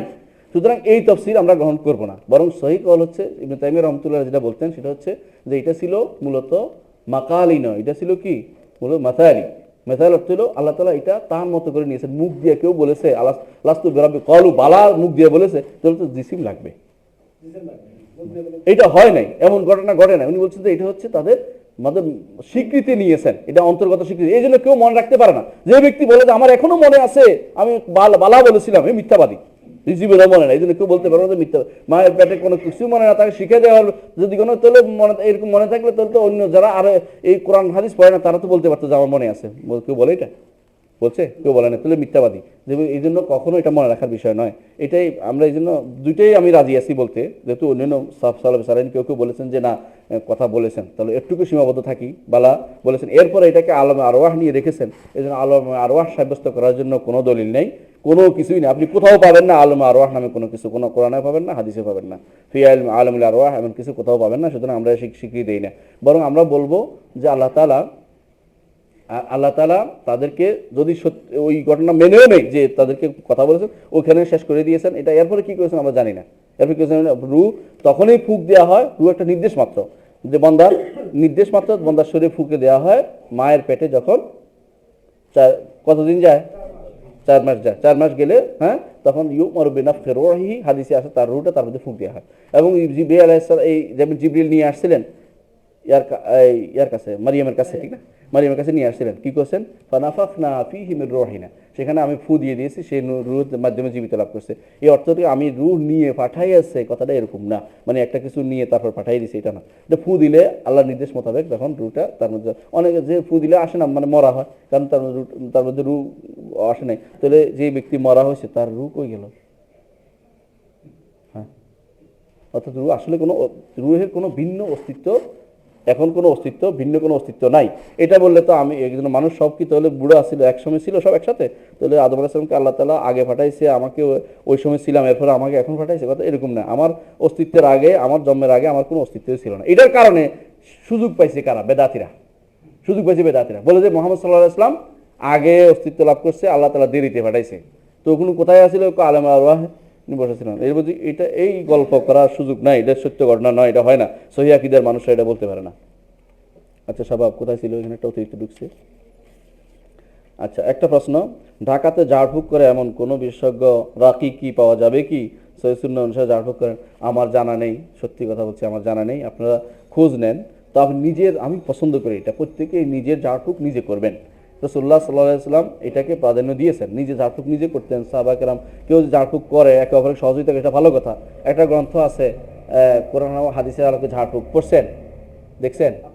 আমার লেখা, ওইটার কথা বলছি। হ্যাঁ, দেখি, কিনে নেবেন। হিসনুল মুসলিমে কিনলে একসাথে 3টা বই পাবেন, দোয়াও পাবেন, জিকির পাবেন, এবং দোয়া ঝাড়ফুঁক, ওইটা খুব ভালো বই। ওইটাতে ঝাড়ফুঁক নিজে করেন, ইনশাআল্লাহ উপকার পাবেন, আমি বিশ্বাস করি। বিশ্বাসের উপরে নির্ভরশীল এটা। বিশ্বাস না করে আপনি মনে করলেন কি লেখলো না লেখলো, জন্য পড়বেন না, তো আপনার কাজও হবে না। আরেকজনের উপর বিশ্বাস করবেন, হে মগা শাস্ত্র দিয়ে আপনার উপর চালাই দিবে, তখন ইমান আমার নষ্ট করে দিবে। প্রত্যেক আদম সন্তান ইসলামের চিত্রাত নিয়ে জন্মগ্রহণ করে, এই আল্লাহর কোন ইচ্ছা? না, এটা ইসলামের উপর জন্মগ্রহণ করে, আল্লাহ তাআলা তাকে এই ইসলাম গ্রহণ করার জন্য ফিতরাত জন্মগ্রহণ করতে, কি ইসলাম গ্রহণ করার জন্য মানে তার মনটাকে সেইভাবে তৈরি করে রাখে।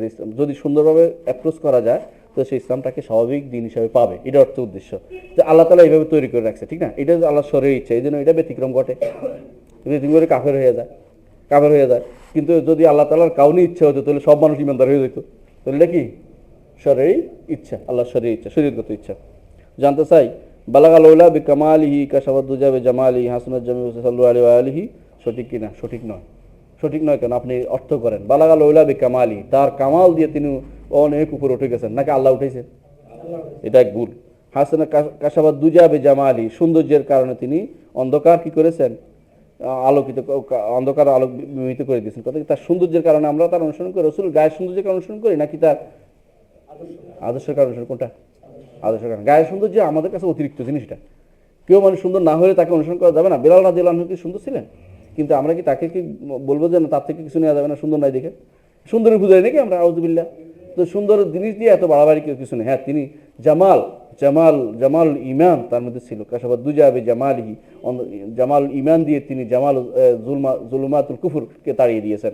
এটা যদি অর্থ হয় তাহলে কি আছে, শুদ্ধ আছে, এই হিসেবে করা যাবে। এই অর্থ কেউ নেয় না, কেউ সুন্দর সুন্দর সুন্দর বলে, কেউ কেউ তো বানিয়েছেন যে ইউসুফ আলাইহিস সালাম ছিল রাতের কি চেহারা সুন্দর, আমার নবী ছিলেন রাতের অন্ধকারের সুন্দর, ইত্যাদি ইত্যাদি, এই জাতীয় জিনিসগুলো যেটি বানাইছেন, এবং এগুলি সবটাই কিন্তু শুদ্ধ না। কেউ কেউ বলে থাকেন যে রাসূলুল্লাহ সাল্লাল্লাহু আলাইহি ওয়াসাল্লাম একদিন ঘরে ছিলেন, এমন সময় আলো নিভে গেছে, তারপরে আমার আয়েশা নাকি কি সুই খুঁজছিলেন, রাসূল আলো দিয়ে সুই বের করে দিয়েছেন। এগুলো সবই হচ্ছে গাঁজাখুরি গল্প, এগুলো কোনো অস্তিত্ব নাই কোথাও।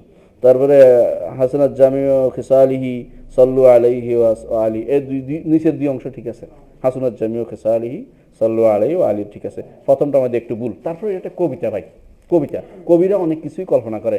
এইটা পড়লে আমার কি লাভ আমাকে বলেন তো? এটা কি দুরুদ না দোয়া না কোনটা?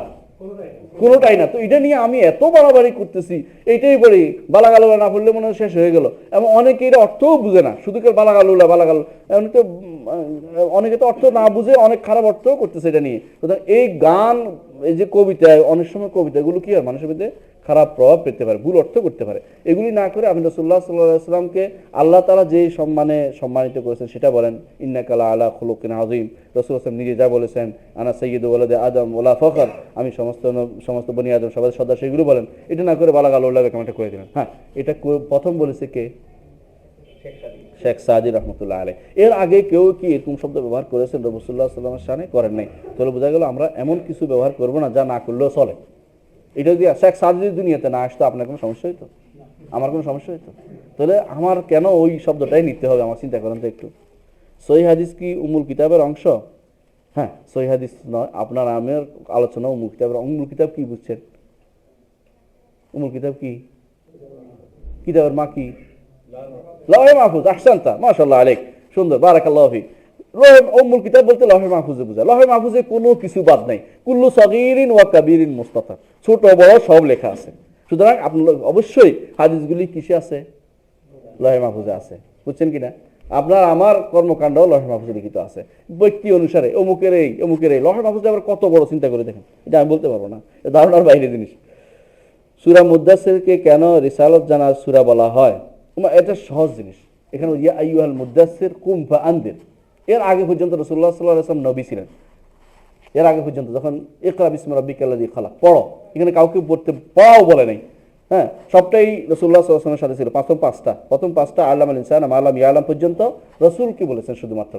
এটা পাইয়ে রাসূল নবী হয়েছেন। নবী হওয়ার পরে রাসূল এটা নিয়ে নিজেই কঠিন অবস্থা ছিলেন, কি করবেন। এক এক সময় এক এক অবস্থা, রাসূল ভয় পেয়ে গেছিলেন, আপনারা জানেন সেই ঘটনা। তো বারবার তিনি জিবরিল আসছিলেন, বারবার তিনি ভয় পাচ্ছিলেন। যে এরপরে সর্বশেষ তিনি দেখলেন যে ব্যক্তি গাড়ে হেরা আসছিল, বিরাট সুরতে আসমান এবং জমিনের সামনে বসে আছে। সুরত দেখে বুঝছেন কি? বিরাট সুরতে, পুরা সুরতে 60 তার 600 ডানা, সিত্তিমিয়াতে জানা 600 ডানা দিয়ে যদি কোনো কেউ আপনার সামনে দেওয়া, আপনি তো লগে লগে মরে যাবেন। রসুল তো ভালো ছিল, আপনি সঙ্গে সঙ্গে শেষ। কারণ এইটা কি জিনিস রে বাবা, সাপ দেখলেই মরে যান, দিন দেখলে তো সঙ্গে সঙ্গে আপনি মুছা যান। তো এই 600 ডানা বিশিষ্ট একটা জিনিস যদি আপনি দেখেন, আপনি কি করবেন? মরেই যাবেন শিওর। হ্যাঁ, তো আমি গতকাল গেছিলাম আমার ছেলেকে নিয়ে মিরপুর চিড়িয়াখানাতে আমার ছেলে অজগর দেখেই মরে যাওয়ার মতো অবস্থা। আমাদের অজগর তো আসতেছে না, ভিতরে আছে। তারপর তো আমি বলতে চাইছি এটা যে রাসূলুল্লাহ সাল্লাল্লাহু আলাইহি ওয়াসাল্লাম এই 600 ডানা বিশিষ্ট লোকটা দেখে কি করছেন? এই একটা দেখে কি করছেন? ভয় পেয়ে গেছেন। ভয় পেয়ে আসে তিনি চাদর মুড়ি দিলেন। চাদর দেওয়ার পর আল্লাহ তাআলা নির্দেশ করেন, ইয়া আইয়ুহাল মুদ্দাসসির কুম ফাআনদির।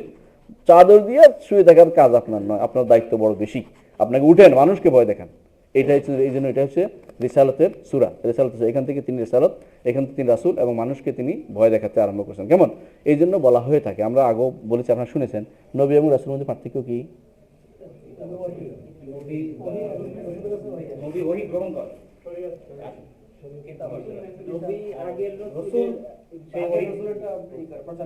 তাই তাই অধীনে, আচ্ছা, হ্যাঁ, নবীর কাছে আসে না প্রচার। আসছেন তা রসুল হচ্ছে অতিরিক্ত প্রচার। রসুলের মধ্যে কাফের কম থাকবে, বুঝছেন কিনা? ইমানদার কাফের ইমানদার উভয়ের কাছে প্রচলিত নবী ইমানদার কাছে প্রেরিত হয় এবং কাফের তার কথা শুনতে অসুবিধা নেই, সেটাও ইমান আনতে পারে। কিন্তু রাসূলের একটা রাসূল হতে হলে তাকে অবশ্যই কাফের কওমের কাছে প্রেরিত হতে হবে। এই জন্য কোরআনে কারিমে আল্লাহ যাদের নাম উল্লেখ করেছেন সবাই কি ছিলেন? রাসূল ছিলেন। সবাই রাসূল, একমাত্র আদম আলাইহিস সালাম ছাড়া সবাই কি রাসূল। 25 জন কথা উল্লেখ করেছেন আল্লাহ কোরআন, ঠিক না? আদম আলাইহিস সালাম ছাড়া 24 জন হচ্ছেন রাসূল। তাহলে নবী কে ছিলেন? আদম আলাইহিস সালাম। আর কে? হ্যাঁ, আর হচ্ছে না মুহাম্মদ সাল্লাল্লাহু আলাইহি ওয়াসাল্লাম। তো সবাই সমস্ত রাসূল নবী, এতে কোনো সন্দেহ নেই। অতিরিক্ত দায়িত্ব যাদের দেওয়া হয় সেটা হচ্ছে মাত্র আর খিজির আলাইহিস সালাম। হ্যাঁ, খিজির আলাইহিস সালাম, হ্যাঁ ঠিক আছে। আর কে? হারুন আলাইহিস সালাম রাসূল, রাসূল নবী, রাসূল। আল্লাহ বলছে রাসূল, আল্লাহ বলছে আরসালনা ইলা মূসা ওয়া হারুন, আরসালনা মূসা ওয়া হারুন। আল্লাহ কোরআনে বলছে আরসালনা অর্থে রাসূল পাঠাইছে, রাসূল করেছে। হ্যাঁ, কারণ রাসূল আর নবী, আল্লাহ বলছেন ওদের সম্পর্কে রাসূল নবী ছিলেন দুজন। কোরআনে কারিমে যাদের নাম উল্লেখ আছে সবাই কি রাসূল, একমাত্র নাম যাদের উল্লেখ আছে একমাত্র আদম আলাইহিস সালাম ছাড়া। আদম আলাইহিস সালাম, অন্যদের যারা ইঙ্গিতে আসছে, ইঙ্গিতে যাদের আসছে, লোকমান রাসূলও ছিলেন, নবীও ছিলেন না। লোকমান হাকিম ছিলেন। হ্যাঁ, দাউদ আলাইহিস সালাম রাসূল, নবী না, রাসূল, নিঃসন্দেহে রাসূল, আল্লাহর রাসূল হিসেবে বলছে। তারপর জাবুর কিতাবেও আসছে, তার সবই আসছে।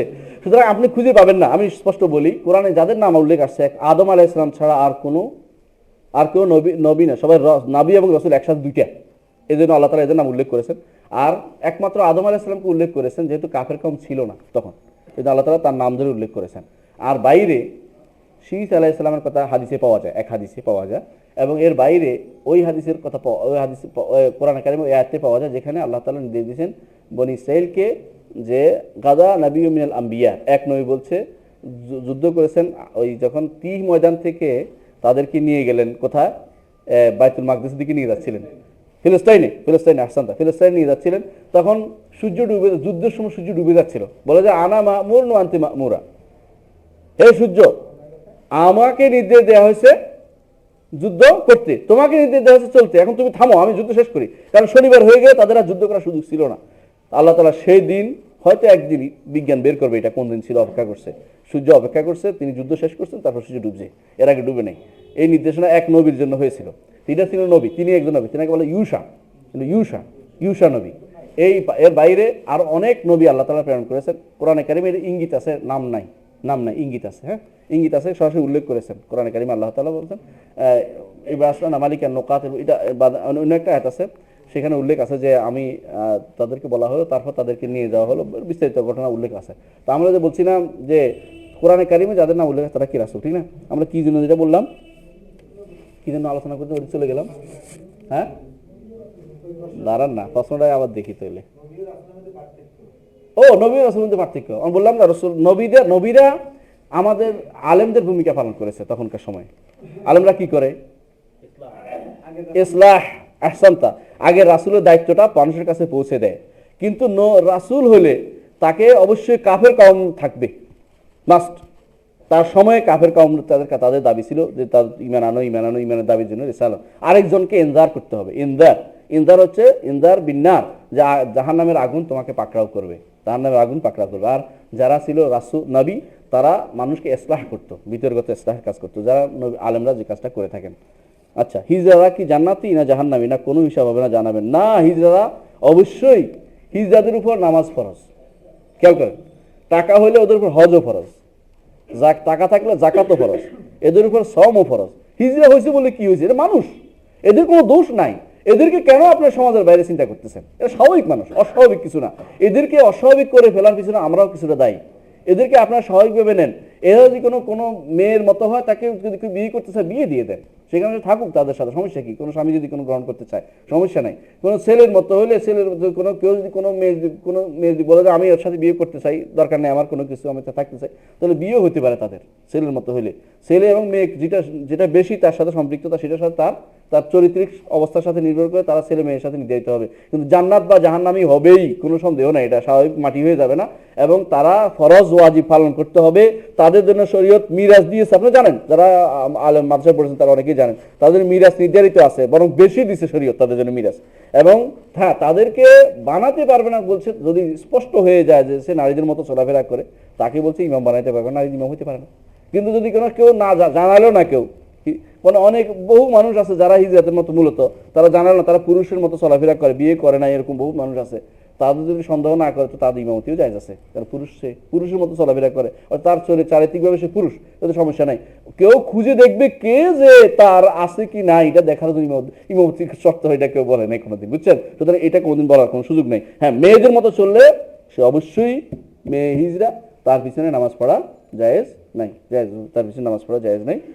তো সে অবশ্যই নামাজ পড়তে হবে, তাকে তার পিছনে নামাজ পড়া যাবে, কিন্তু তাকে নামাজ পড়তে হবে, তাকে শরীয়তের বিধিবিধান মেনে চলতে হবে, শরীয়তের বিধিবিধান মেনে চলতে হবে। তার জন্য জান্নাত বা জাহান্নাম নির্ধারিত আছে, সে কোথায় যাবে। হাসরের ময়দানে পাগল বান্দাদের যে পরীক্ষা হবে তার দলিল জানতে চাই। আমি এখন এই মুহূর্তে দলিল দিতে পারবো না, তবে ইবনে কাইয়িম রাহমাতুল্লাহ আলাইহি এটার উপর দলিল দিয়েছেন। হ্যাঁ, তবে উনি যে মৌলিক দলিল দিয়েছেন সেটা হচ্ছে ওমা কুন্না মুআদ্দিবিনা হাত্তা নাবআসা রাসূলা, আমি রাসূল না প্রেরণ করে কাউকে শাস্তি দেব না। আর যে ব্যক্তি রেসালত পায় নাই, পাগল, সে তো রেসালত পায় নাই, সে যত কিছু রেসালত পায় নাই, আল্লাহ তাআলা এই জন্য তাকে শাস্তি দেবে না। ইবনে কাইয়িম রাহমাতুল্লাহ এর উপর বিরাট গ্রন্থ লিখেছেন, আপনারা সেটা দেখে নেবেন, কারণ আমি বলতে পারবো। তবে সংক্ষিপ্ত কথা, হ্যাঁ, ইবনে কাসিরের বিষয়টা আছে। হ্যাঁ, হাসরের ময়দানে পাগল বান্দাদের যে পরীক্ষা হবে তার দলিল জানতে চাই, সেটা শেষ হয়ে গেছে। আচ্ছা, এর হচ্ছে আলহামদুলিল্লাহ, দেখি দেরি হয়ে যাচ্ছে নামাজের, না? কোন ক্ষেত্রে গীবত, কোন ক্ষেত্রে গীবত করা জায়েজ? গীবত করা কোনো সময়ে জায়েজ নাই, কিন্তু গীবত ওই কাউকে সাবধান করার জন্য, এক নম্বর হচ্ছে গীবত না, কাউকে সাবধান করার জন্য অতটুকু বলা যাবে, যতটুকু বললে সে সাবধান হয়, যতটুকু বললে সে সাবধান, অতটুকু বলা যাবে। ধরুন আপনি বলবেন যে আপনি দেখছেন যে লোকটা আত্মীয়তা করতে যাচ্ছে, তখন বলবেন তুমি আত্মীয়তা করতে সাবধান থাকো, অথবা তার সাথে লেনদেন করতে যাচ্ছে, সাবধান থাকো এই জিনিসটা। কিন্তু বিনা কারণে তাকে যে বলবেন না যে লোকটা এই সমস্যা আছে বা লোকটার এই অসুবিধা আছে, তুমি কিন্তু এটা বিনা কারণে বলা যায় নাই, সাবধান করার জন্য বলা যায়। এক, দ্বিতীয় হচ্ছে যার হয় তাজিলের মাসালায়, যার হয় তাজিল কি, এই মানুষটা শরীয়ত, এই মানুষটা শরীয়ত মেনে চলে না, তার থেকে হাদিস নিও না, এই জাতীয় মাসালা এটা জায়েজ আছে। 3 নম্বর হচ্ছে যে শুহুদ কি, সাক্ষ্য দিচ্ছে কোর্টে, আপনি যদি বলেন সে মিথ্যাবাদী, প্রমাণ করতে পারেন, তখন বলবেন যে সে মিথ্যার কথা, যে সত্যবাদী সাক্ষ্য না। এটা এই জাতীয় এই 3 জায়গা ডবল আছে, এই 3 জায়গা মানে আরো 3 জায়গা আছে এরকম, হ্যাঁ, 6টি জায়গা, মোট 6টি জায়গা। আপনি এগুলি কোথায় পাবেন? সঙ্গে বলে দেই, আপনার কাছে কি রিয়াদুস সালেহিন আছে? কারো কাছে রিয়াদুস সালেহিন থাকলে রিয়াদুস সালেহিন ইমাম নববী রাহমাতুল্লাহ আলাইহি মিথ্যা বর্ণনার মধ্যে 6টি জায়গা স্পষ্ট করে উল্লেখ করে দিয়েছেন। এটাকে মূলত এই 3টার মধ্যে ফিরে আসে, যতগুলি গুলো দেখবেন এই 3টার মধ্যে ফিরে আসে, এই জন্য আমি 3টা কথা উল্লেখ করলাম। তো এগুলি এই সময় কাউকে সাবধান করার জন্য, অথবা যে তাকে যদি কোনো হেদায়েতের জন্য দোয়া করার জন্য, অথবা তাকে সঠিক রাস্তা আনার জন্য বলা হয়, তো সেটাও জায়েজ আছে। কিন্তু কাউকে আঘাত করার জন্য, অপমান করার জন্য গীবত করা জায়েজ না, এটা আমার খেয়াল রাখতে হবে। কেমন? আমার একজন আত্মীয় খুব ধার্মিক, ওনাকে বললাম আল্লাহ কোথায়, তিনি বললেন আল্লাহ সর্বত্র বিরাজমান। আমি তাকে কোরআন হাদিস দিয়ে বোঝানোর চেষ্টা করলাম, তিনি বললেন বাংলা অনুবাদে বিভ্রান্তি আছে, বললেন আল্লাহর নূর নাকি সর্বত্র, আরো কিছু বললেন। এখন আমি তাকে কিভাবে ব্যাপারটা বুঝাবো জানতে চাই। তৌহিদের উপর কার কার বই আছে বাংলা অনুবাদ সহ? আলহামদুলিল্লাহ, ওনাকে প্রথমত যেটা, আপনি আপনার দায়িত্ব আদায় করেছেন, আপনি আপনার দায়িত্ব আদায় করেন, আলহামদুলিল্লাহ, যে আল্লাহ তাআলা আরশের উপর আছেন, তিনি সর্বত্র বিরাজমান নয়। তাকে বলেন যে হ্যাঁ, আপনিও বিশ্বাস করবেন না, তাকে একটু ইঙ্গিত করেন যে কাছের ভিতরে কি আছে বা আপনার বাথরুমে কি আছে, তিনি না বলবেন, তখন বলবেন যে হ্যাঁ, অর্থ হচ্ছে আপনার কথাটা একদিকে ঠিক, তাকে তার পজিটিভলি নেন, তাকে একদিকে ঠিক, আপনি আসলে বোঝাতে চেয়েছেন যে আল্লাহ তাআলা জ্ঞান সর্বত্র আছে, আল্লাহ সব কিছু দেখেন, এটা বুঝাতে চেয়েছেন, তখন তিনি ঠিকই রাজি হয়ে যাবেন। কারণ মানুষের ক্ষেত্রে একটা বড় জিনিস, সে কখনো বলবে না যে আমার চশমার ভিতরে আল্লাহ আছে, এটা বলবে না। তো বলে এটা না থাকলে তাহলে আপনি সর্বত্র বলে, এটা তো একটা অর্থ, এটা তো একটা জায়গা, এটা তো বলতে পারছেন না। তাহলে সে তাকে বুঝাবেন যে তাকে পজিটিভলি বুঝাইলে সে আক্রমণটা মানুষ সহ্য করবে। আমার মনে হয় আমাদের বোঝানোর ক্ষেত্রে অনেক সময় ভুল হয়ে যায়, মানুষকে বুঝাইলে বুঝে ঠিকই, একটু চেষ্টা করে বুঝাতে হবে। আর আপনি তাওহীদের উপর বই কথা বলেছেন, হ্যাঁ, তাওহীদের উপরে আমি অনুরোধ করবো www.islamhouse.com এ তাওহীদের উপর অনেকগুলো বই আছে, সেগুলো নামিয়ে আপনি পড়ে ফেলুন। সৃষ্টি হিসাবে মানুষ, সেটা শেষ করবেন, সেটা বেশিক্ষণ লাগবে না। সৃষ্টি হিসাবে মানুষ কি ব্যর্থ? না, সৃষ্টি হিসাবে মানুষ ব্যর্থ নয়। মানুষের মধ্যে সৃষ্টি হিসাবে আলহামদুলিল্লাহ, একটু বসেন, আমি শেষ করতেছি এক্ষুনি। মানুষের ভিতরে সৃষ্টি হিসাবে যারা আল্লাহর নির্দেশনা মেনে চলবে তারা অবশ্যই সফল, যারা আল্লাহর নির্দেশনা মেনে চলবে না তারা ব্যর্থ। আমার মনে হয় এই পর্যন্ত শেষ রাখি। সুবহানাকাল্লাহুম্মা ওয়া বিহামদিকা আশহাদু আল্লা ইলাহা ইল্লা আনতা আস্তাগফিরুকা ওয়া আতুবু ইলাইক। আসসালামু আলাইকুম ওয়া রাহমাতুল্লাহি ওয়া বারাকাতুহু।